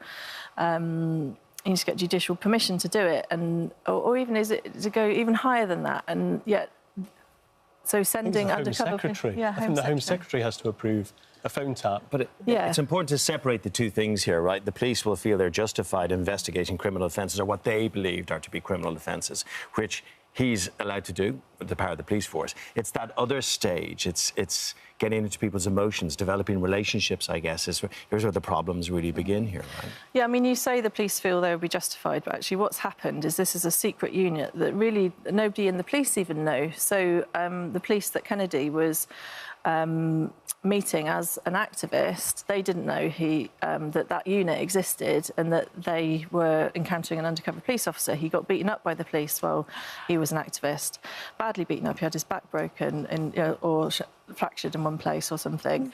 So when he was going on the demonstrations with you, he was getting right into it as well. So that's a bit of an agent provocateur, isn't it? Yeah, I mean, there's certainly arguments around the fact that he's, you know, evidence of being an agent provocateur. But the public inquiry has recently said that in the interim report in in the summer of last year, that if the public had known what was going on about these units, they would have been disbanded in the 1970s. Like these are tactics which shouldn't be used. They've been found in court as being transgressing 5 human rights. Kate's case in the IPT, and it's basically the secrecy around this unit that has kind of enabled it. It's an entire rogue unit, but then it's not really that, because it's that MI5 was tasking them for information, so it's coming from the government. I've got a lot of very important questions that need to be asked about this, because you're so right. But the personal effect, Eleanor, and the personal effect on you, because your relationship developed, didn't it? Yeah, so he moved into our house. I lived with him and 3 other people, and then a second house as well. And then I stayed with him in his house afterwards. We were very, very close friends. You know, I knew him for 7 years. Like one of my best friends for 7 years. And in 2008, our relationship developed. We were lovers for a while. But yeah, it's huge. Just can't imagine that moment, Josie, finding out. So he went out with your friend, and your friend was the one that actually caught him out in the end, didn't they? They found a passport in his glove box. What was it like when they confronted him? So my friend Lisa, who had a 6-year relationship with him, and they were kind of lifetime partners. You know, she thought she may be with him for the rest of her life. Like, he was completely integrated in her life. She found his passport that she dug around that, finding out that he was Mark Kennedy and he had children. This was the big thing, that he actually had children. And obviously, having had a relationship for 6 years, you'd think you should know that. But, yeah. Well, he had 2 children. You were friends with him for 7 years. Your friend also had a relationship with him. Andy, thank you for bringing this to light on your podcast, because they do need to be brought to light. I know some officers that infiltrated these people actually end up having children with the people that were spying on. So thank you so much. We've got a right to reply from the Met now. Yeah, we have this from the Met Assistant Commissioner Barbara Gray. She said, "We know that enormous distress has been caused as a result of Mark Kennedy's actions, and we've previously apologised to women who were deceived by him into having sexual relationships. I make those apologies again. These relationships are wrong, and abuse of police power should never have happened. We're committed to learning from the wrongs of the past." It's the key bit here. Can't happen again. And there have been enormous changes made to the training, supervision and legal oversight of undercover officers, both in the Met and nationally. Mark Kennedy and the NPCC declined to comment on this one. And your podcast is doing a very important job here. Where can people hear it? Where can they listen in? Thank you, Andy. Yeah, you can Thank catch you, it Eleanor. on wherever you get your podcasts, basically.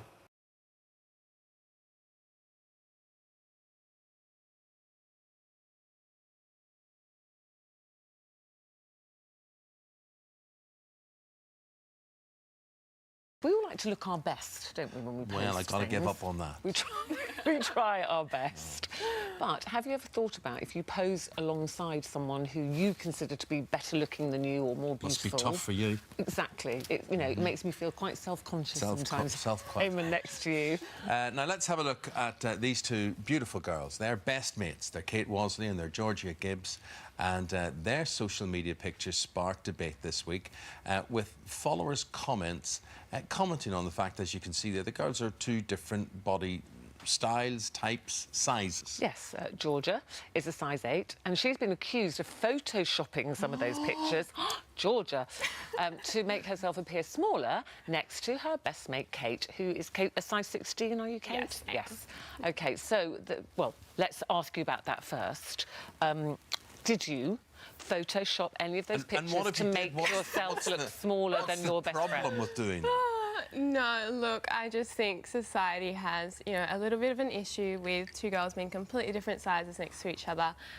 It's not something we see very often in mainstream media, which I do find, quite disappointing. And I think the thing with anybody is we want to make that a norm. We don't want people to see a picture of us next to each other and assume, you Photoshop this, or, you look so different. But we just want people to accept that and see it as normal. So, Kate, you've now become campaigners. Are you passionate about this? Are you angry about this? what sort of things were said? What's the insinuation between the two? It's not just that you've photoshopped, but it's the fact that Georgia may have photoshopped to make you look worse, so she would look better. Am I right here? Is this what? I think that's what people were insinuating, yeah. I am extremely passionate about it. We both are, always have been.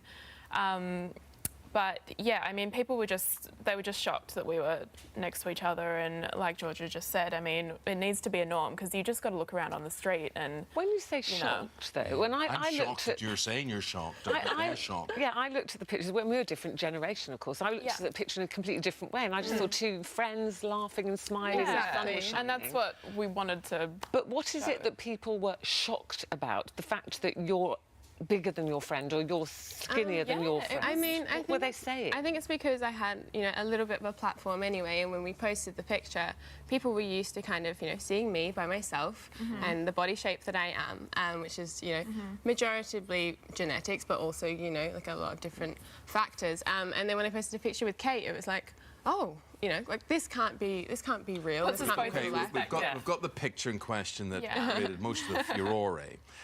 And Georgie, what is the actual accusation there? You have you've a very slim waist, but we know today, looking at you, being with you, that is your waist. That is I mean, we don't actually know what the accusation was. I think it was actually, people were just saying, basically, how is it possible to have women of such different shapes and sizes to be best friends? We've never looked at ourselves as different, so why does anyone else? I think as well, Kate, the insinuation is like, gosh, you must feel really awful standing next to your really, really slim best friend. Why should I? But I mean, yeah, that's what people are thinking, because I mean, everyone's kind of obsessed with looking the best on social media. But our whole thing is no longer just magazines. It's now forever on your Instagram Our feed. whole thing's just being real and being who you are. And so that's prompted you to put together this crusade called Anybody. Anybody. What is your intention with that? I mean, our intention with Anybody is to encourage all women to quit the comparisons. I've got two sisters who are both completely different to me. I've grown up with, all different shapes and sizes, and we want women, to not look at me and go, oh, I should be that body shape, and not to look at Kate and go, I should look like that, to just kind of accept themselves and realise individuality is something to be celebrated. Exactly. And I think we're also hard on ourselves. Yeah, of course. And that, healthy bodies come in all different shapes and sizes. It's not just one size fits all for And so health, do the comments on social media. I mean, as we sit here today, there are people who are waking up who want to be offended. They want to be annoyed about something in particular. What was it that really, stuck a pin in you guys and thought, really? Have you got nothing else better to worry about than this? The comparison. Like we were saying, if it was you by yourself, it would be fine. Yeah, if it was me by myself, it would be fine. If you put the two together, society just goes, this isn't real life. I've posed by myself a million times on Instagram, and I've never had a negative comment. And as soon as you see the two different bodies next to each other, everyone's like, whoa, hang on, there's different This is why I say I will never be in the same picture with Ruth. I'm changing things from now on. I mean, I don't It's not blame fair on her.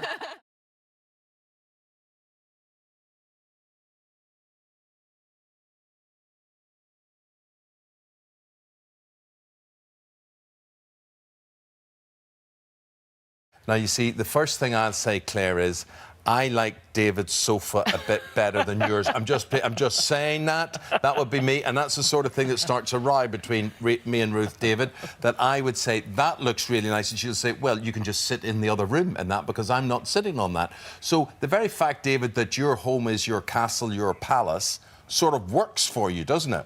It does. I mean, Claire and I's taste in decor is definitely different. I like more retro. Claire's a bit more modern, but we don't have to compromise there, because I can do my thing, Claire does hers. I do all Claire's decorating, but she tells me what she wants on the walls. That's nice. So, Claire, I'm really fascinated by this, and you've been married for 16 years, is that right? No, we're just going into our 17th year of being together. All right, call me a liar for the sake of 9 months.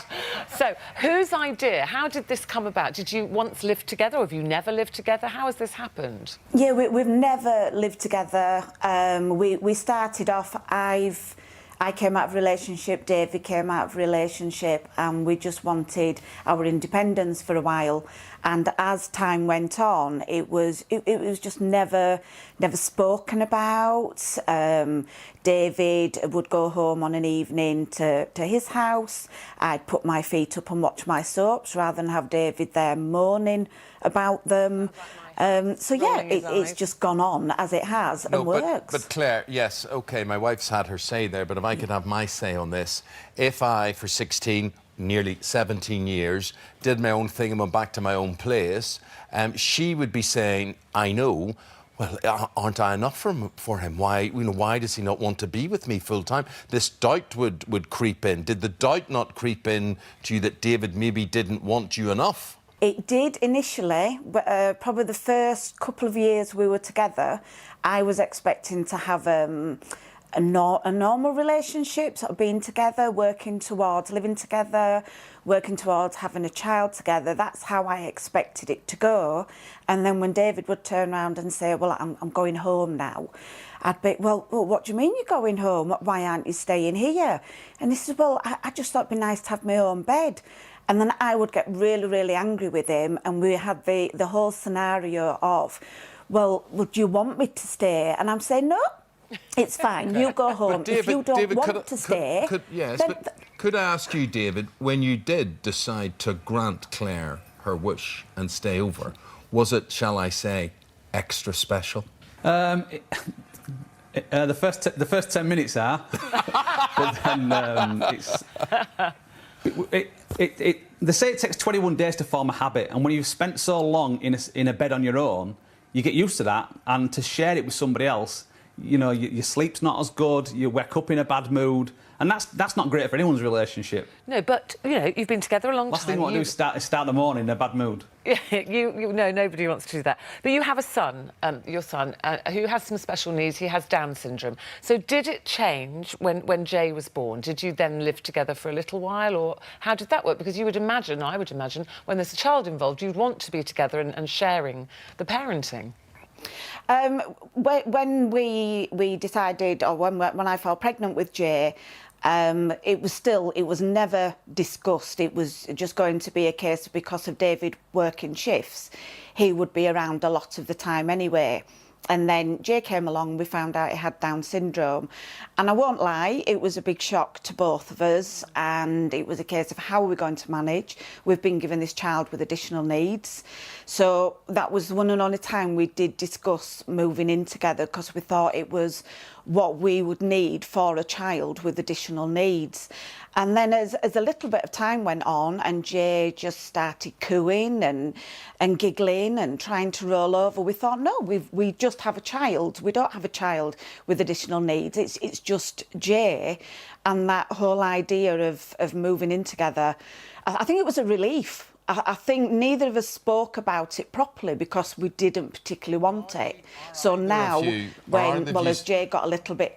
Are either of you sensitive to what other people think? I mean, there must be people around you, whether they are neighbours.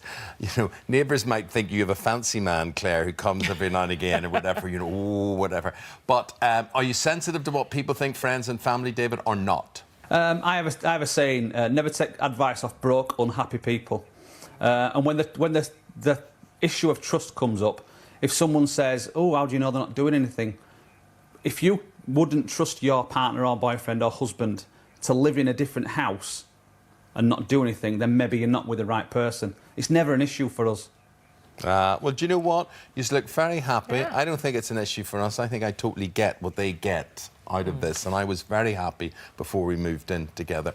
But actually, when you go and get your separate house, would you take that horrible reclining chair with you, please? David, that's the thing. You can choose your own furniture, my friend. That's it. You don't have to worry about that. And do you know what, Claire? That couch does look very comfortable. Cozy. The more I look, it looks very cosy, Claire, actually. It looks very, very nice.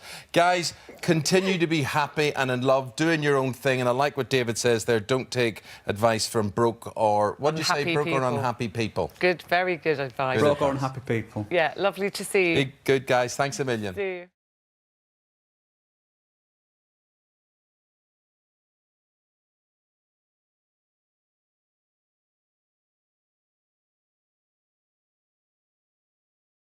It's the shameless date story which has been heard all around the world. Have you heard of, and it's actually quite hard for me to say this, pulling a pig? It's a game which involves a group of male friends going on a night out, attempting to pull the seemingly most unattractive girl. Well, Sophie Stevenson was allegedly the victim of this cruel game after meeting a Dutch student called Jessie during a city break in Barcelona, and she joins us now along with her mother, Julie. And welcome to both of you. And oh my You're goodness gorgeous, me. by the way. I'm so sorry you've gone through this. I'm just so sorry. It's disgusting. I mean, it really is disgusting. And the beginning of the story started in Barcelona, as we just said, and there is a little bit of confusion in this story because Jessie disagrees about what happens in parts of this story, and we'll come on to what he has to say later. But let's start with your story. So you were in Barcelona. How did you meet him? So basically, when we arrived in Barcelona, on the first day it was the terrorist attack. So we were on lockdown in the hotel, which obviously meant we couldn't go out. It was our choice, but obviously all the streets were cornered off and all the shops were shut. So me and my friend, we were sitting on the rooftop terrace at the hotel, and they were staying at the same hotel, and they came up, and then basically we just started chatting to them, as you do when you chat to anyone on holiday, and we just really got on with them and had a really good night. How did it progress from there? Well, the next day we didn't spend any time with them because we kept missing each other. But then after that, we spent every day together. We went to the beach. We, just hung out whilst we were away. And I think because of what had happened and because the guy hadn't been caught whilst we were there, me and my friend, we just felt safe around him because we thought they were all really nice guys. And for you, this was a holiday romance? Yeah. Yeah. And even when you left Barcelona and you returned home, you spoke to each other on the phone. Yeah. And you even talked about... did you talk about having a long-term, long-distance relationship? Well, yeah. Otherwise, I wouldn't go to Amsterdam. Yeah. Which is what we're about to get on to in a moment. How much did you speak to each other? Every day we'd message from the moment I woke up to the moment I was going to sleep. Everyone that knows me knows I was talking to him because I was talking about him to my friends and family. And so, what, from a mum's point of view, what did you see? Well, I mean, I was there, when she'd say, oh, Jessie's on the phone, I'm just going to take the call upstairs.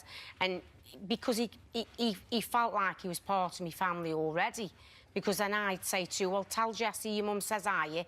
And Sophie'd say, mum says hiya, Jessie, and she said then, Jessie says hiya back. So I knew he was in contact with her every day, and he'd ring at all times of the day. So then you organise, right, OK, well, he couldn't get over to see you, so you'd pop over to Amsterdam to see him. Yeah. Well, his original plan was he wanted to meet her in Manchester. He was going to come over to us. But he wasn't going to come until the end of October, and because... because we were talking every day, we were telling each other we missed you want to see him straight away. Yeah, of course. So I was like, why not? Do you know? In my head, I was like, well, if I don't see, then how am I going to know? Do you know what I mean? So you were messaging him right up to the point you got on the plane. Yeah, I was boarding the plane, and I was telling him, I was at the airport.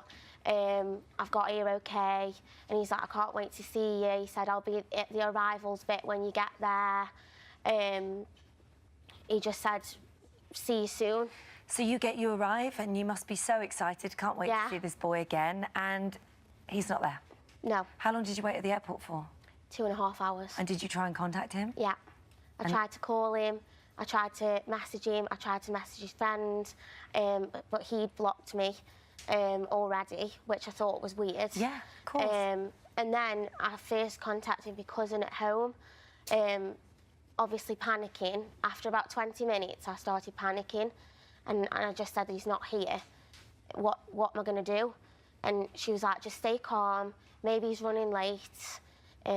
Just stay calm. It'll be okay. Well, eventually you had to get the shuttle bus. You went to the hotel because my phone battery was going, so I needed to get there somehow. At what point? How did he tell you those horrible words? What happened when he said what had happened? So I think it was about 11:30 at night. I'd already spoke to my family and obviously said that he's not come. So I need to come. I was a mess. I was absolutely petrified. I was crying my eyes out, and I just wanted to go home. So I'd already changed my flight to in the morning. Because I told her when she rang me, and obviously I'd got the missed call, and straight away at work, because they knew, I said, you know, Sophie's gone to meet Jessie today. And I dropped her off in the morning. She was so excited to go in to meet him. And I just said, let me know when you've landed. And then she texted me, didn't aware me then at the time, to say she'd landed and she was OK. And she was obviously thinking that he's going to turn up, he's probably running late. And then it wasn't until about 7:45 at night time, in our time, that I'd got these missed calls. And when I rang her, she said, Mum, you're not going to believe it, he's not turned up. Well, I was devastated. Yes, I bet you were. What did he say to you in the final... he finally messaged me back, and I heard the noise on my phone, and I thought, at first I thought, oh, he's going to tell me that something's happened, he's on his way or something. And then I opened the message and it said, you've been pigged, 2 pig emojis, it's all been a joke, 2 laughing faces. And then I just paused for a minute and was just like, what? And then I just replied saying, like, how can you be so cruel, though? And then he blocked you. And then he just blocked me. And that was the last contact that you've had with him. So, I mean, I can't imagine what that does to your confidence, what that does to you as a girl, as a woman. How does that make you feel? It instantly made me feel sick. And I just... And me as a mum, I've seen what it's done to her. It's affected her terrible. Yeah. She hasn't wanted to come out of the house. She hasn't wanted to go to work. She hasn't wanted to leave the house at all. Yeah. And, you know, for me, as a mother, what he's done to her, he's knocked all the self-confidence. It's unforgivable. Well, he's gone to great lengths to deny it, although the story is changing as we're on air. He said, we actually met in Barcelona, but I never had a romance with her. I was in a hotel room with her, but I never slept with her. We are not and never were in love. This is fantasist rubbish and it's ruining my life. He's denied messaging you after the meeting in Spain, reported to saying he had no idea that you were going to be in Amsterdam, claimed that you'd arranged to meet, and even questioned whether you'd been travelling there in the first place, even though you've got proof that you did. And then there's another report that says, after Barcelona, I did not have any telephone contact with her. The messages contained in these tabloids are either made up by Sophie or the newspapers. I did not send them. And then today, he's admitted to a one-night stand. Did not stay the night, but there was no romance and no contact with her after they left Barcelona. It was a one-night stand, which is more than he said in that first statement, and apparently there is another statement coming out in an hour or so. What do you feel about him now that he hasn't, if he's done this, hasn't manned up and said, I'm sorry, I'm the pig? Like, it upsets me more because he's trying to make out that she's lying. What would we gain out of coming here today to make a whole story up? I've been there when she's been on the phone to him, and he knows I have because he's shouted "Aya" back to me. So am I lying as well then? The only reason why I have said about this, it's embarrassing, it's humiliating. The only reason why I've done this is because I don't want this to happen to other girls. If I want other girls to think twice before they do it, I want them to, you know, because... How would you have known, though? What could you look for? Where was the hint? Where was the clue that this guy was this guy? And, you know, and at the end of the day, if he wants to live with what he's saying, we know what's the truth and he knows what's the truth. And it's come and bit him on the backside in my eyes with what he's done. And you've had huge amounts of support, not just in this country, but worldwide. And I want to thank people for the kind regards that they have said. Honestly, I still haven't even been able to get through all the messages. It's constant. Well, everyone has been She's had a lot of support, and that, to me, has made her feel better about herself because she is beautiful. She's my daughter. And, you know... Absolutely. I also feel like other people have been able to now say, things like this happening to them. Yeah, and there's terrifyingly sad stories here. Teresa says, this happened to me once. I was at a club, got asked to dance, being extremely shy at the time. I said, no thanks. He then said, well, thanks to you. He'd lost the bet and wouldn't get the fiver. His mates had bet him to dance with the fattest girl in the room. I was devastated. Cruel. Absolutely. Charlotte says, I haven't been a victim to this, but as a larger lady on the dating scene, I know how worried that I would be. The only pig in the story is him, says Perry. How awful to lead someone on like that. What is the point? Guys should learn to treat all women with respect, says Julie. Well, move on. That's it. Draw a line. Do not let this affect you. Don't let someone as horrible as him change the way you live your life. That's it. I think Done. all the comments off everyone's really helping me, so... And we'll finish as the way we started. You're lovely. Yeah. Thank you. In the last half hour, his lawyers have released a statement saying that Jessie denies playing the pull a pig game on Sophie. He also contradicts her mother's claim that he called Sophie after her holiday in Spain, has no recollection of sending a text saying, you've pulled a pig. But if he had, it must have referred to their sexual encounter, whatever that means, and not Sophie's appearance. Mr. Makeman is now holding Sophie liable for all future damages he suffers as a result of her actions. Interestingly, we've seen screen grabs. We can't show them because it shows his number, or a number that is alleged to be his. Very long conversations. We texted that number, and the person at the end of that number said, contact my lawyer. So it certainly is a... and he's now, allegedly, would be calling her mother a liar as well.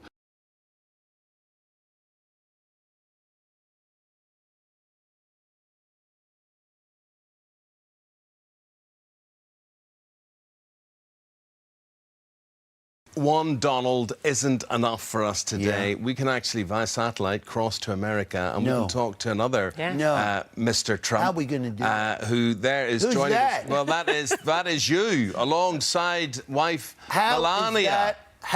How is that happening? Well, it is happening. Good morning, everybody. Good morning. Good morning, Mr. Trump. A big day ahead of you. I'm so excited to be back on the show, I have to tell you. It's going to be absolutely tremendous. This is a big day. It is Very a big excited. day. A big day, and you'll be on the steps of, that beautiful Capitol building. The West The Front. U.S. Capitol. It's the U.S. Capitol. I just bought it. It's going to be tremendous. Listen, I did something very exciting. It's going to be tremendous. I bought the naming rights to Washington, D.C. It's going to be now Washington, D.T. So it's going to be Washington, Donald Trump. It's going to be absolutely incredible, believe me. What about the entertainment there? Because we're hearing stories over here in the UK that nobody really wants to be there entertaining you today, Mr. Trump. Oh, last night was beautiful. We had all the cowboys. We all had all the country music. It was fantastic. We had huge acts. Some of the biggest names in the music industry. We had Three Doors Down. They're tremendous. They're like the American Beach Boys. Can I just say, you never had Chaz and Dave. No, that's true. That's true. Yeah. I have no idea who they are, so the fact that they work there is a good thing. They are big in the UK. Yeah, Donald, is it true you're not using a Bible for the swearing-in ceremony? Nope. I'm using Art of the Deal. It's a tremendous book, and the sales for it are going to go absolutely through the roof, right? I don't know. I don't like when Donald swears. No, well, she doesn't like when I swear, but we're going to swear in, and I'm not going to curse. So. That's a beautiful thing. And Melania, every First Lady has a cause. What will yours be? Women, children, humanity in general. Well, also something that I've suggested, starvation. I think starvation's very important, and she starves herself. We're not going to talk about it. Well, you have to starve yourself so you can look hot. So she's going to starve herself and tell other women to starve themselves so they can look hot. That's tremendous. Interesting message. Well, listen, we know you've got a very, very busy morning ahead of you. We hope all goes well with your inauguration. We'll be watching it here. Huge morning. Huge day. Lovely to see you, John Di Domenico and Mira Zur. Thank you both very much indeed. Thank you for your time. That wasn't Donald. Thank you, guys. No. I can't believe And indeed, we can reveal... Because we've got the real Donald. Well, except it's not. It's impressionist Mike Osmond. I've got to tell you too. Does that hurt your No, just old them. We do yeah. You've had those specially made? Yeah, I had them specially made, the wig, the contacts, all sorts. It's just been crazy. Do you think he's had his hair specially made? No, I don't. I think it's real. You think it's real? What is yours made from? It's not yak hair. It's not? No, it's real human hair. Yeah. How long does it take you to get to be Donald Trump? 6 weeks. No, it's about an hour and a half all told, with makeup and then hair and, and all the suit and the tie. A very long tie. You got to have one. It keeps things warm. It is strange. Has he got no friends or a stylist that tells him his tie is too long? It is. We've all done it. We've all sort of, by accident maybe too tied short it wrongly. or too long, slightly too long, but this long? No, it don't work, Donald. Mike, what is this going to mean for you in terms of work? Because, I mean, this is heaven sent for 4 years of work. Yeah, well, let's hope so, unless anyone shoots him. Please do not shoot Donald.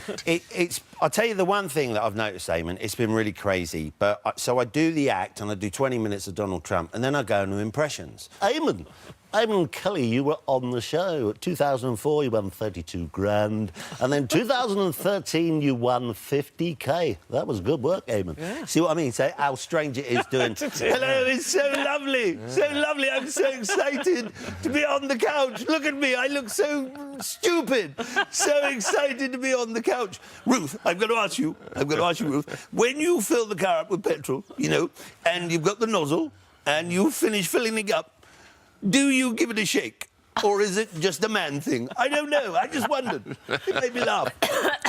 I love it. And how about the hand movements? You got to get all those gestures, so you like that and like that and like that. And, I'm not sexist, by the way. I got to say this. And I've got to tell you that Google is one of the most powerful women in the world. And I know that Google is a woman because she won't let you won't let you finish his sentence before giving the answer. So we know that's female. You know it's female. Quick mucker of yours, right? As Donald Trump dressed up. Jimmy Nesbitt, fine actor. Yeah. Well, it's lovely. What an absolute treat to be here. Eamon, Holmes and the lovely Ruth. Lovely to be here.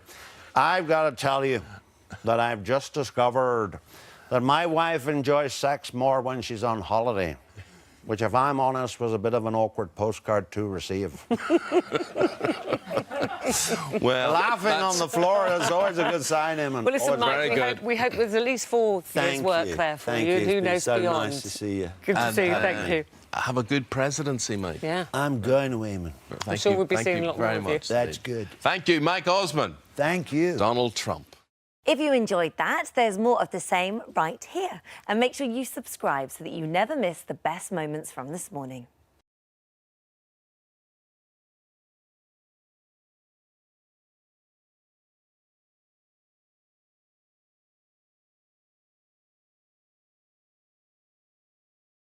Now, the nation is still celebrating. It's a little bit foggy and hungover still. After Chloe Kelly's incredible penalty, which secured the Lionesses' victory over Spain, and brought football home again. Oh, it gives you chills every time, doesn't it? As we wait for the team's homecoming here in London, Jenny Faulkner is on the mall. Morning, Jenny. They have had quite the few days, haven't they? I mean, I'm not even English, and I'm completely in awe of them. Anyway, we're out here today because the Lionesses are doing our victory parade. They're setting off from Horse Guards Parade, which is just a stone's throw that way. They're then going to make their way on open-top buses all the way down the Mall. I will show you that later. It is heaving. It is full of fans that have travelled from far and wide just to be here to show their support and utter appreciation for these most amazing girls. And also, right beside me here, I have a couple of guys who have also been getting involved in the partying and celebration. Forget wags, by the way. We have the Babs, the brothers and boyfriends. Okay, so first up, we have obviously got a couple of star players in the team. We've got Ella Toon. We also have Alicia Russell. And this is Ella's boyfriend, Joe. And this is Alicia's brother, Giorgio. Lovely to have you both here. Lovely to be here. Has it stopped for you guys? Not at all, no. It's been constant, hasn't it? It's been good fun. I'm sleep deprived, but I wouldn't have it any other way. Yeah, I'm not surprised. I mean, the whole nation, everyone was on the edge of their seats. And then Chloe scored that winning amazing penalty. And then what was it like where you were? Oh, it was crazy. I mean, the emotions from probably the quarter-final. I think I I've just been up and down, and I'm sure everyone at home's been having heart attacks, but no, listen, they found a way to get over the line. Where were you two watching? So I didn't see any of the group games, but we were watching just behind the dugout from Sweden onwards. OK, fine. So you were right there. Yep. And can we say, according to all the papers, it's just been one big party ever since. Is this right? It has. Yeah, to say the least. I think they deserve it. So straight after winning on Sunday, am I right in saying it was a 4 a.m. finish? 5 a.m. I should say that's a little bit early for I stand corrected. And then flew back yesterday, and obviously the girls went to Downing Street. And then what did you do last night? Went out again. Party continued, yeah. And then this morning you had to get up a little bit early. I'm sorry to make you get up to come down here. But thank you so much. So how are they feeling? How's Ella? It's crazy. We were chatting to him last night, me and Joe, and he was just saying I don't think it's quite sunk in for him yet. It happened obviously in 2022. I don't think it sinks in till probably a week or two after. I'd like to think obviously when they come here today and see all these people that have come out, it'll really sink in on what they've done for the nation. And it's actually been quite a moving time. It's quite a challenging time for Ella as well because, well, we've all heard the heartbreaking news that she lost her dad last September. How has it been for her? It's been tough. It's been a tough year for all of us as well. Obviously, Gio and Russo's and that, we all get on, and we all knew Nick real well. He was a big part of, obviously, the England FNF, as we call it, the Friends and Family. So, yeah, it's been a big loss, but obviously he's looking down. He's won that for a reason, so it's mad. Yeah, crazy. Tough year for Elle, but inspiration for everybody that obviously going through something similar. Absolutely. And also quite an interesting time for you because you have been in the Casa de Mor, you know, in Love Island, and you left, actually. Was that all part of the plan? Leave early, go watch football? Well, they don't tell you anything in the villa, so I didn't know what was happening. But yeah, I mean, it couldn't have worked out any better way to be here and come support the girls and still have had the best experience on the show, so yeah.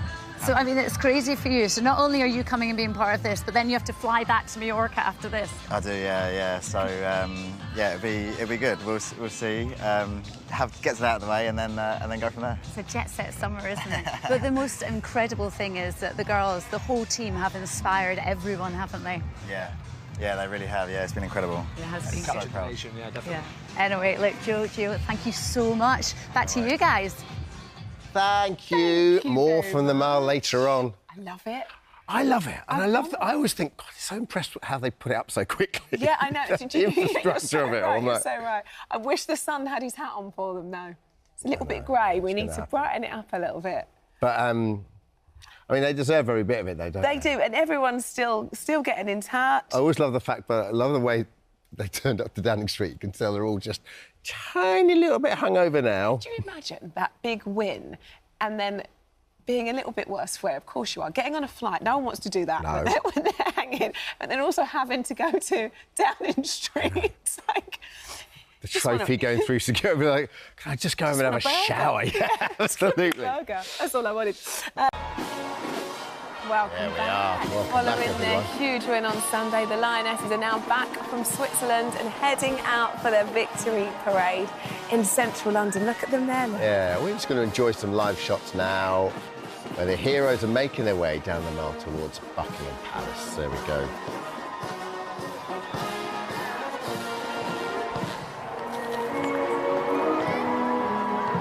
So leading the procession, the band of the Royal Marines Portsmouth, they're leading the open-top bus procession down the Mall. The central band of the Royal Air Force, oh, they're all getting in on it, will be on stage at the Queen Victoria Memorial until Serena Wigman's team arrive. The RAF band will be performing in front of the stage and on it throughout the ceremony, hosted by lovely Alex Scott. Yes. I mean, Alex Scott's like, I do Soccer Road with Alex, and she's obviously Arsenal legend, won 140 caps, England international broadcaster, and then the Royal Mood Drummers will escort the trophy onto the stage during the celebration, which is going to kick off at 12:15 and finish at 1 o'clock. Just incredible. What a moment. And hopefully we will be back in just a few minutes with Jenny Faulkner speaking to some of the crowd down there very soon. Following their Euros victory, the Lionesses are currently enjoying a victory parade down the Mall in central London. And Jenny Faulkner's been meeting the crowds. Hey, Jenny. Hiya. Well, I'm here. I'm still here. It's a bit quieter, which is strange, because look at this lot. Why are you so quiet? I thought you were singing a minute ago.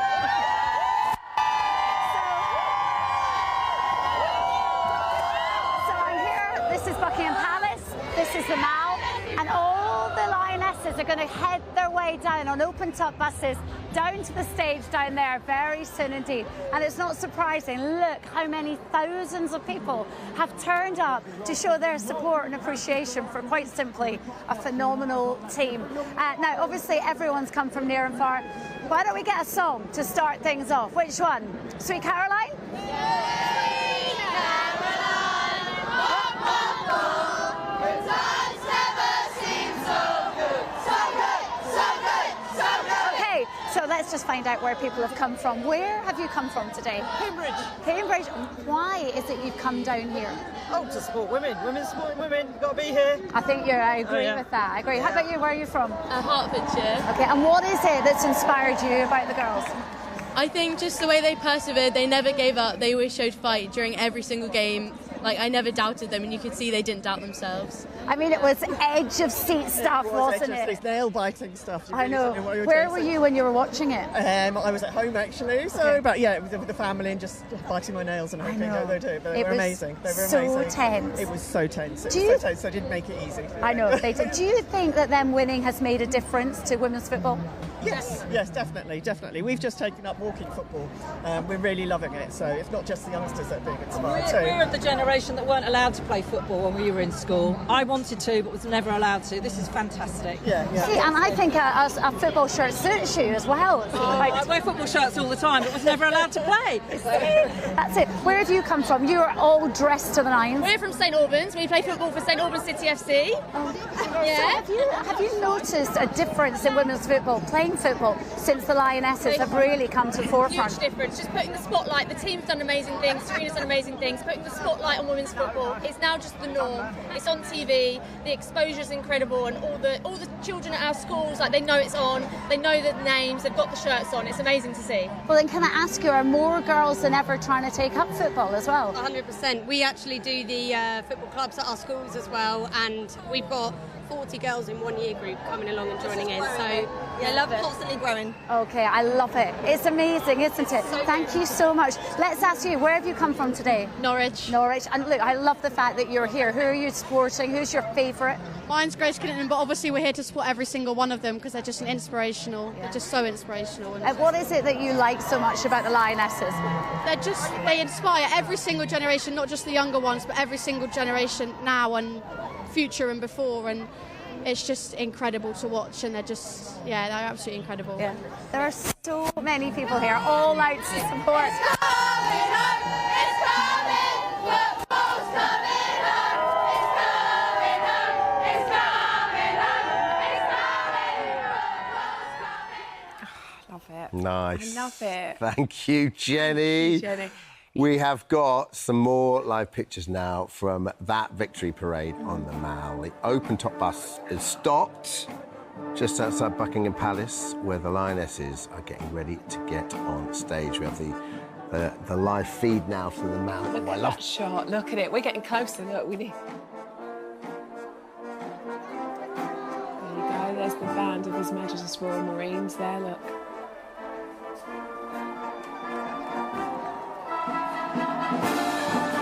The RAF band as well. Hey, they're playing Free From Desire. This is just the perfect And you're seeing way. pictures now of the Mall there, the Queen Victoria Monument, all the way down there to Admiralty Arch, and the crowd filtering through up to Buckingham Palace, with the skyline just behind them there of Blackfriars, Big Ben and St Paul's. Lovely stuff. Oh, it's so special. Nice. Oh, what a shot. Thank you so much for visiting our This Morning YouTube channel. We upload new content every single day, so go ahead and hit that subscribe button, and we'll see you in the morning. So last September, the goal was to be £1,000. That's 71 stone in our money. For anyone who didn't see that then, why? Why did you want to be that big? It was kind of a fantasy, and just wanted to feel like a queen, I guess.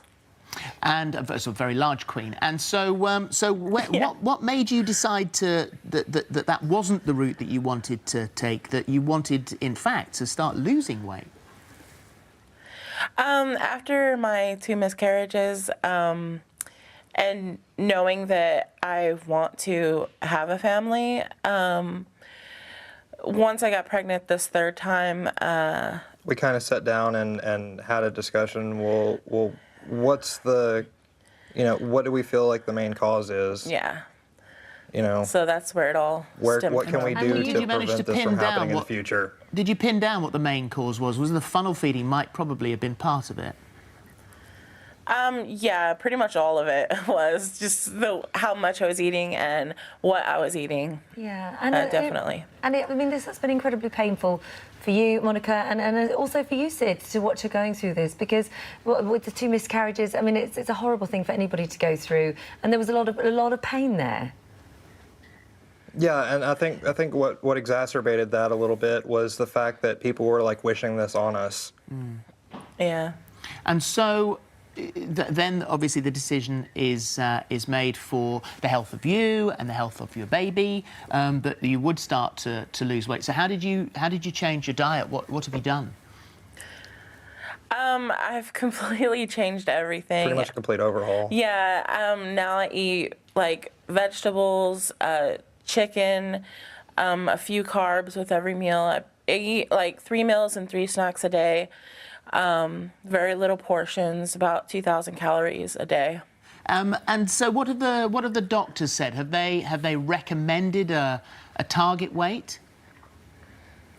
No, I don't have a target weight. They even said, like, I'm never going to be skinny. I'm always going to be big. We're just trying to get me in a more healthier area, I guess you could say. But my doctor doesn't fully recommend to lose a lot of weight at this moment. We're just trying to, have me eating better at the moment. Because at the moment, the weight as you stand at the moment, you've lost 15 stones, which is very admirable, but you are still classified as a high-risk pregnancy, and this is not going to be plain sailing for you, is it? No. They're actually going to induce her 5 weeks early. Yeah. And what about the reaction online? Because you certainly said that after the interview that we did last time that people were very quick to judge and judge harshly. Yeah. I mean, people were telling us we were mentally retarded. People were telling us that we deserve to be killed. Yeah. And how did that make you feel? Who says that? I mean, I just... no faith in humanity at all. Yeah, I mean, like, it was bad. Who says that? Like, I don't understand. I would never tell anyone that. Are you nervous about coming back on today and the reaction you might get after this, or do you feel much more positive this time? To be honest, as far as, like, me, I've already seen some of the reactions to the story, and it's like people aren't even paying attention to what the story's about. Yeah. Like, they're like, I can't believe she's gaining weight. Like, are you even paying attention? Yeah. That's complete opposite of what's going on now. Like, what? Yeah. Well, listen, hopefully we've cleared up a little bit of that. Congratulations on that weight loss. And good luck, both of you. And Monica, good luck with your weight loss as well, because you're doing well. 15 stone there's a lot of weight to lose. So I know there's a way to go, but you're little steps. Well done. Yeah, baby's due on November the 18th, so you say it's going to be 5 weeks early to be induced, so that's October the 21st, more or less. So we'll be crossing our fingers on the 21st, and thank you very much indeed for talking to us. Thank you. Thank you. Bye-bye. Thanks, guys.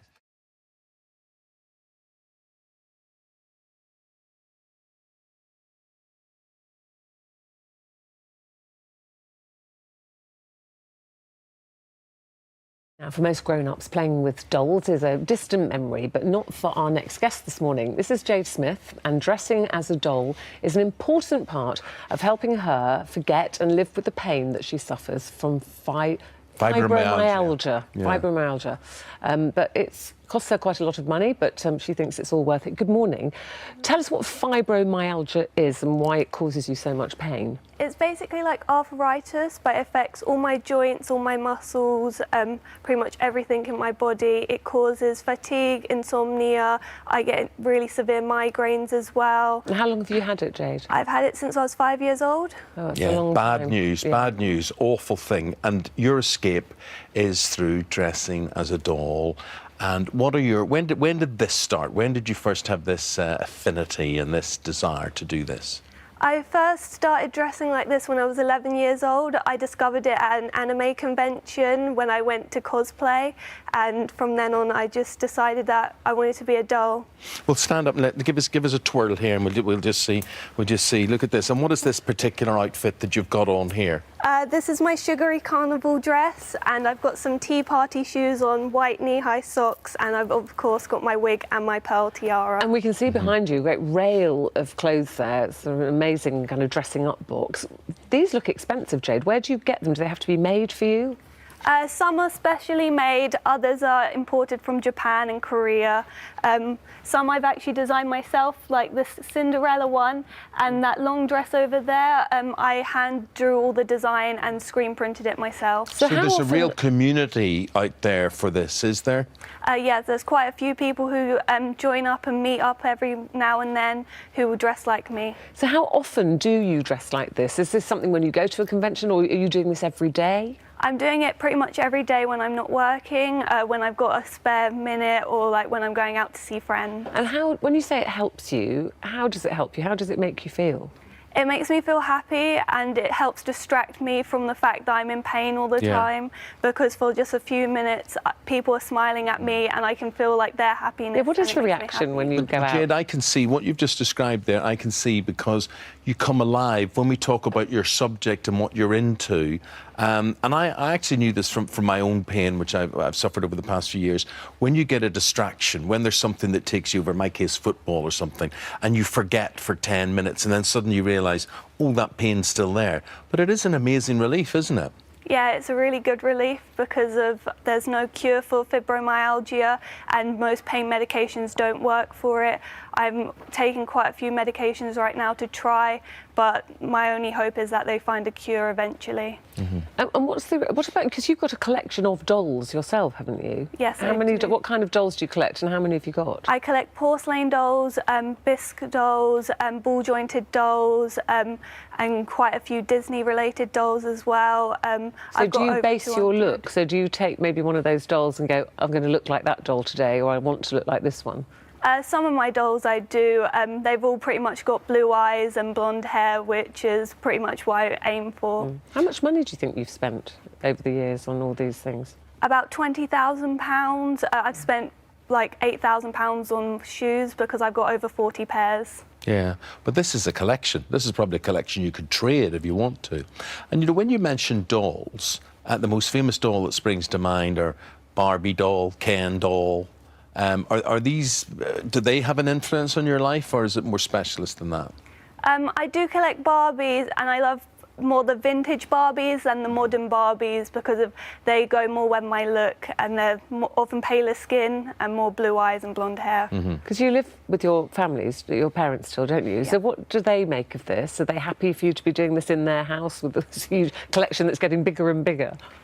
They kind of have accepted it now, but they still wish that I would cut down on my collection and possibly get a smaller wardrobe. Yeah. How much time do you spend as Jade the doll and Jade the person? I mean, how much of your day is spent dressed as a doll? I think about 50-50. Most of the time it's pretty much just myself. But with the getting ready and everything, it takes me so long, so I spend more time as me, the person, than we're seeing you doll. there walking about. What reaction do you get when you go out shopping? People take photos with me and they say nice comments, and some shout mean comments at me, but I get used to it after a while. You rise above that. They're more nice than mean. Yeah, people are more definitely. interested. Yeah. And how long does it take you to get dressed up like this? It can take me 4 to 6 hours because of my condition. I struggle putting makeup on and doing buttons up, and even tying bows really hurts. And even putting my shoes on, I can't do buckles that well. I have to have pop-on shoes. But you do your makeup very well. Thank you. And you're happy today. We can see you're happy today. Yeah.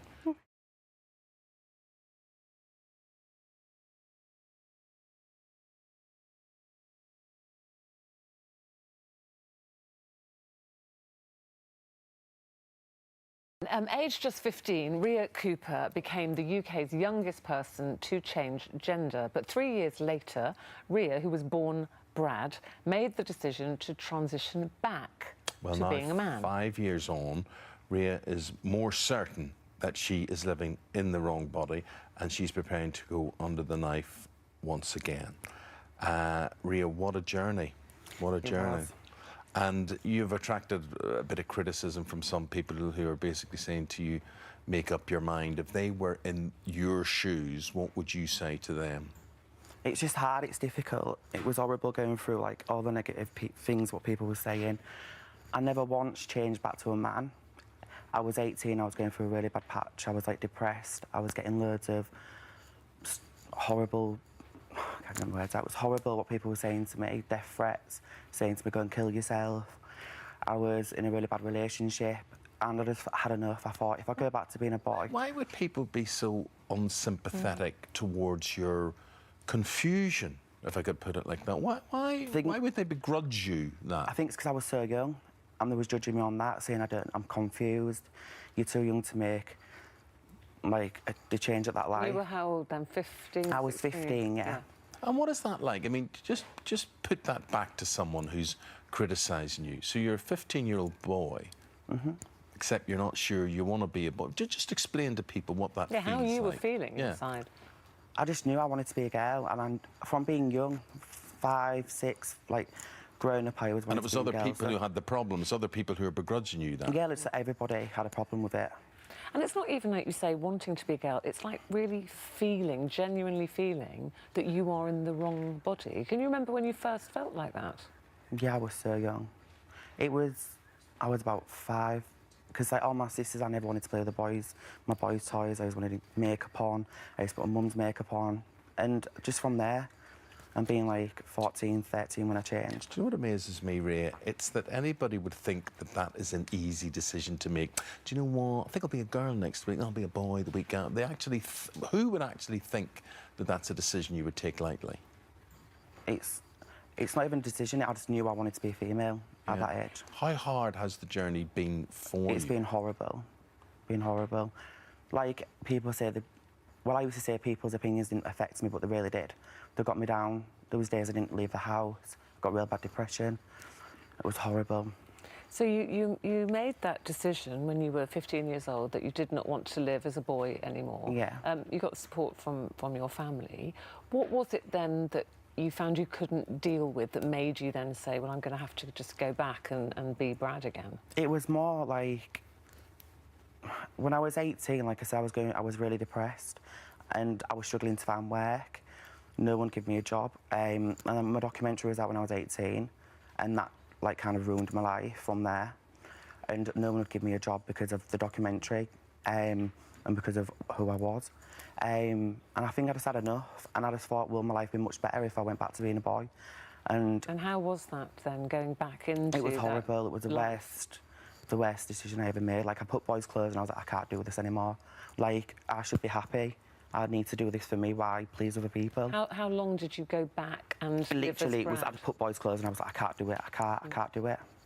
Did you then, at home, in the privacy of your home... Yeah, it was... Were you then Rhea and dressed as a woman, but when you were out in public, you went back to being Brad? No, I was at home and I was like, I'm going to go back to being a boy, and I tried putting the male clothes and I just couldn't do it. So it was just like, literally, like the papers are saying it, I went back to being a boy, then a girl. It was nothing like that. It was just... I thought, will it be a lot better if I did go back to being a boy? But I didn't go back to being a boy. So it reaffirmed, in a way, your decision that you made when you were so young, that this is definitely what you wanted, however 100%. difficult that road was going to be for you to travel. It's been worth it now to where I am at the moment in my life. I'm so happy. I couldn't be happier. That's nice to hear. That's nice to hear that. Right, you're 23. Yeah. And how would you describe now where you're at and the journey that lies ahead? At least you're going to face that now with total confidence. You're totally sure now this is definitely the right thing, no matter what anyone says. Yeah, I've always been sure that I wanted to be female. I was doing it to please other people. And now I'm happy now where I am at the moment. My life's great. Focusing on getting my own business and other things. And what about surgery and things? What's ahead of you in that respect? So I had my boobs done 3 weeks ago and I'm getting more surgery in December and then next year. And there's also a bit of confusion I should point out as well. I think some of the criticism you're getting from people is saying, oh, what are you clogging up the medical system and whatever doing all this for? You were very independent on this, weren't you? Yeah, the NHS hasn't funded nothing. I was funded the money by somebody else to get my boobs done as well as me with surgery. So. And what about the future now? How do you see your future as Ria? Are you looking for love in your life? Would you like a partner? I am looking for love, but love will come to me. You know, I want to focus on me, getting my life back on track. Like, I've not got depression. I'm just me, and I want to get my own business and go from there, really. What do you want to do for your business? Beauty. I want to help other people who are transitioning, like younger people, because I've had a lot of tweets from, like, 15-year-old kids who are scared to come out. So I'd like to open a salon and do makeovers for them. And what advice do you give those youngsters who get in touch with you? Yeah, because it seems to me, just, you know, we've interviewed you before, many years ago. Yeah. And we've interviewed a lot of people and we've seen people's journey. It would seem to us that the country seems to be more enlightened about this, more accepting about this, but you can only speak as you find, and you find a bit differently. How more enlightened do you think we are or not? And it's more known now than it was when I come out. It was a struggle for me, but there's a lot more coming out, a lot more younger people. Do you think society generally is becoming more accepting? Yeah, but you'll always get your negative people, no matter what.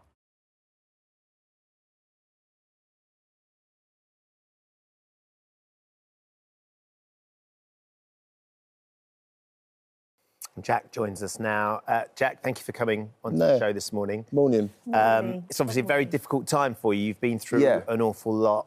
I wonder, firstly, how you're doing, how you're feeling right now? Yeah, really good, really good. And I think being in such a good place now, you know, in a good relationship and, you know, being mentally strong is why I'm able to talk about it. Because I think before, you know, things would go wrong or I'd do something or something bad would happen. And I couldn't handle it, so I was always off, you know, drinking, taking drugs and things like that. So it was masking it. I never actually dealt with the problems that I had and the issues that I had head on. And a lot of the time, I thought I didn't have a problem. I assumed I didn't have a problem. And, you know, from, I'd say, probably the age of 18, this has been an ongoing issue, but never, you know, unfortunately, you know, since being on TV, those mistakes are now public. They're not stuff that you could deal with behind closed doors. It's stuff that I've done, but now everyone knows about. It's not something that I could keep back. So you've always, I think what you've said is you always felt like this was in you. Yeah. Maybe the opportunity to become well known and be on television has accelerated that. But regardless of being on telly, this probably would have happened at some point. You would have ended up with a gambling problem and drug problem and drink problem. I mean, for me, yeah. I mean, no matter how I ended up with money, this would have happened regardless. No matter what the scenario was, it would have happened regardless. I would say having money in abundance quite quickly accelerated it, but this would have happened anyway, you know. And the amount of opportunities that I've messed up due to this, but then would not confront it and actually say, I've actually got a problem here, you know, I would just try and go on to the next thing, or I'd let someone down and burn some bridges, but I didn't want to burn those bridges. I'd let these people down and then go on to the next thing, and all of a sudden there's no one left to fall back on. There was nothing more to salvage. I mean, I used to come up here all the time and do the competitions with Andy Peters and stuff, and I loved it. Like, it was amazing, but unfortunately, you know, due to me, you know, not turning up for things and being unreliable, them opportunities that went. So no matter where they come from, those opportunities, I would have ruined whatever it was. Whether it's selling my office supplies, if I got a huge client, I probably would have messed up going to a meeting with them. You know, but I wasn't able to actually confront these issues head on. But I feel like now I really am in a place to do that, you know. And is that one of the reasons why you're doing this now and why you're talking about it now? It's almost that sense, I suppose, of accountability, I guess. That the fact that if you sit here now and you say it, you're going to stick to it. That's what we all want you to do. With that, the reason that I wanted to talk about it like this is because I do want to hold myself accountable, because there's been a few different times that I, you know, would kind of say, oh, yeah, I'm changing now. I'm really sorry for doing this. But I had no real intention of changing because I hadn't been dealing with the issues. And I thought, look, if you've got some fame and you've got a platform and you're well known, rather than it just be flooded with me having a sob story and crying and saying I'm sorry all the time, why not say, do you know what? hold my hands up and say, look, I did make these mistakes, I did have these problems, you know, I was taking drugs, I was letting people down, but let's change the narrative now and use that platform rather than let it be full up with all this negative stuff. Let people say, do you know what? If he can do it, if he can have all these opportunities, if he can have all this money, lose it all down to what he was doing and turn it around, why can't I? You know, because there's a lot of eyes on it and I want it to be something positive now. I'm bored of myself. I'm sick and tired of myself, you know, keep saying I'm sorry and doing all these things, but making the same mistake over and over again. I think that's a lot of what addiction is. It's just making, it's like insanity. It's like doing the same thing over and over again, but expecting a different result. I'd have arguments with myself and say, this time round it'll be different. You know, you will make it tomorrow, but it never was the case. How bad did it get, Jack? It was awful. And it was always like, you know, it started out, you know, you just have a drink and then you end up taking other drugs. And then because you've taken so many of those, then I'll take others to go to sleep. And it's this cycle and you'd be all right for a few days. And that's why I always thought this isn't a problem because I'd have a few days off in between. Yeah. But then what had happened is I discovered another drug, which is an anti-anxiety drug. And I'd start, and then I become physically addicted to that. That's why I went to rehab. I become physically addicted. I never experienced physical addiction, you know, like experiencing, you know, withdrawals and things like that. And it was like, mate, like how many times do you have to do this? And I think, you know, my family and my relationships and Chloe, they're all so supportive, but how much more have they got? How many more times are they going to be like, do you know what, Jack, yeah, it's OK, we'll get through this. There's got to be a point where they say, this is it now. And I think it got to that point where there was no more relationship to salvage. There was no money to go and even help yourself or go off to rehab. Well, that is one of the factors in this whole situation that you find yourself in as well, where you had a vast amount of money. Yeah. And you went through it so quickly because you'd kind of got this gambling addiction that was running at the same time. Well, it's not that. It was like these all went hand in hand. So I'd be, you know, I would be drinking and doing whatever I was doing, and then I wasn't in my right mind. So I'd think to myself, I'd convince myself, I know what I'm going to do. I'm going to go and win 100 grand today on blackjack. Never going to happen. Never going to happen. And then because of how much were you gambling? Oh, the gambling. I mean, it was, and this was only ever when I was, I suppose the word is intoxicated. I was doing 40 grand days, like 5 grand hands on blackjack. Like, who did I think I was? I wasn't Brad Pitt. Like, I didn't. Why did I think I had all this money? Like, do you know what I mean? But you know, it's money that, and also I had to be healthy and keep up appearances and be punctual to keep getting that money anyway. So how delusional was I to think that it was going to still be there? Endless supply. And in total, how much money do you think you've wasted? Oh, it's very close to $1 million. Very, very close to me. Because it's awful. And when I say, and it's not even just that, it's like the behaviour that I was doing. So, like, you know, driving recklessly, you know, having no regard for even myself. I didn't really care about myself. I didn't really care. Like, so. But there's other people on the road as well. Yeah, exactly. And it's like, I'd end up crashing cars. I mean, it's been paying to get them fixed. So the collateral damage was very expensive for me. And it's all my fault. And that's why, you know, what you said about accountability. I hold my hands up to all this. This was my fault. You know, I'm dealing with the consequences. And now I want to set it straight. And a couple of times last year, you know, I sat there and I just thought, it's all over for you. You had the world at your feet. But I don't think it's, I've got so much more to give. Do you know what I mean? Let's change the narrative. And rather than keep trying to cover these things up, say, I messed up. I am human, but I won't do it again. And I want. Why now, though, Jack? Why do you feel like? Because I think you've been sober since Christmas Day. Yeah.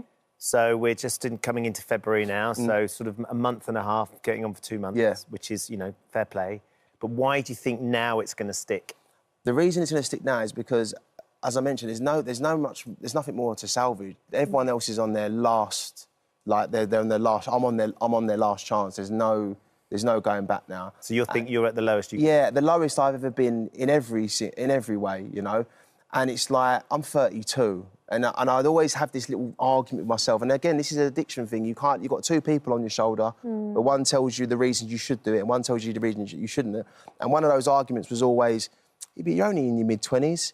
You're only, you know, you can still do this. But even that argument's gone now, that the addict was talking about in me. And it's like now, you know, you've got an opportunity to turn this around. You've got supportive people around you. And I think as well, I've got more to lose now in terms of my relationships with my friends and my family. They're better, you know, with Chloe, and we're in a really good place. And like, I've never really had that. I've not really had that where I thought that's not worth losing. Everything that I had, I always thought, it's all right, I'll get it back. I didn't really care if I lost it.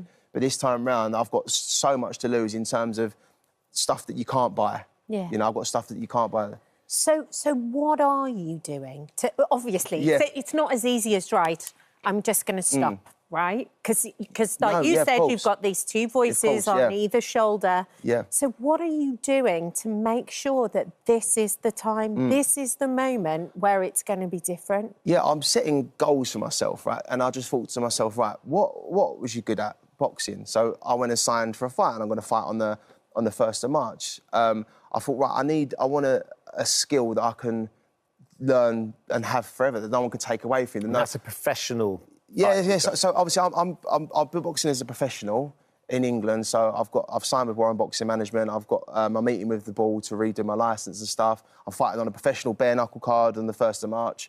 I also, you know, being in this industry, sometimes it's like those mistakes you've done, you're not right for this brand, and people telling you what you're not right for. Yeah. So I thought, OK, what can I learn as a skill that I can have for myself? That's why doing a master's degree in financial trading, which no one can take that away from me then. No. I earned that and I've done it. I've also gone back to office supplies and stationery. Which is where you originated. Exactly, so for Love Island. I'm back as a pen seller. So I'm doing that because I thought I'm good at it, I know what I'm doing. And for me, having those things, I'm comfortable with it. I've boxed my whole life and I've sold pens since I've been 16. Stick to those two things, you know, as the comfort, because you know what you're doing, you're confident in what you're doing.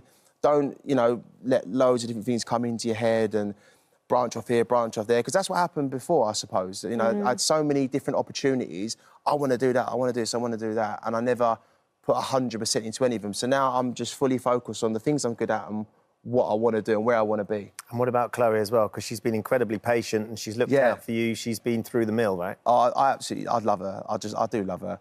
And I really finally, I see a future. I see a future. And I want to get married. I want to buy a farm. You know what I mean? That's what I want. That's what I want to do. And I see that with her now. But the person I was and the person I was becoming, that person couldn't hold down a relationship. That person couldn't even hold down a job.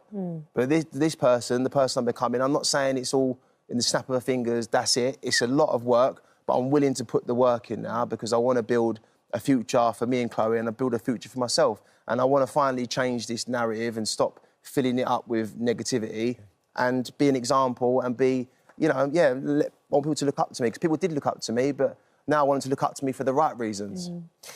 I think it really helps the minute you have structure in place like that.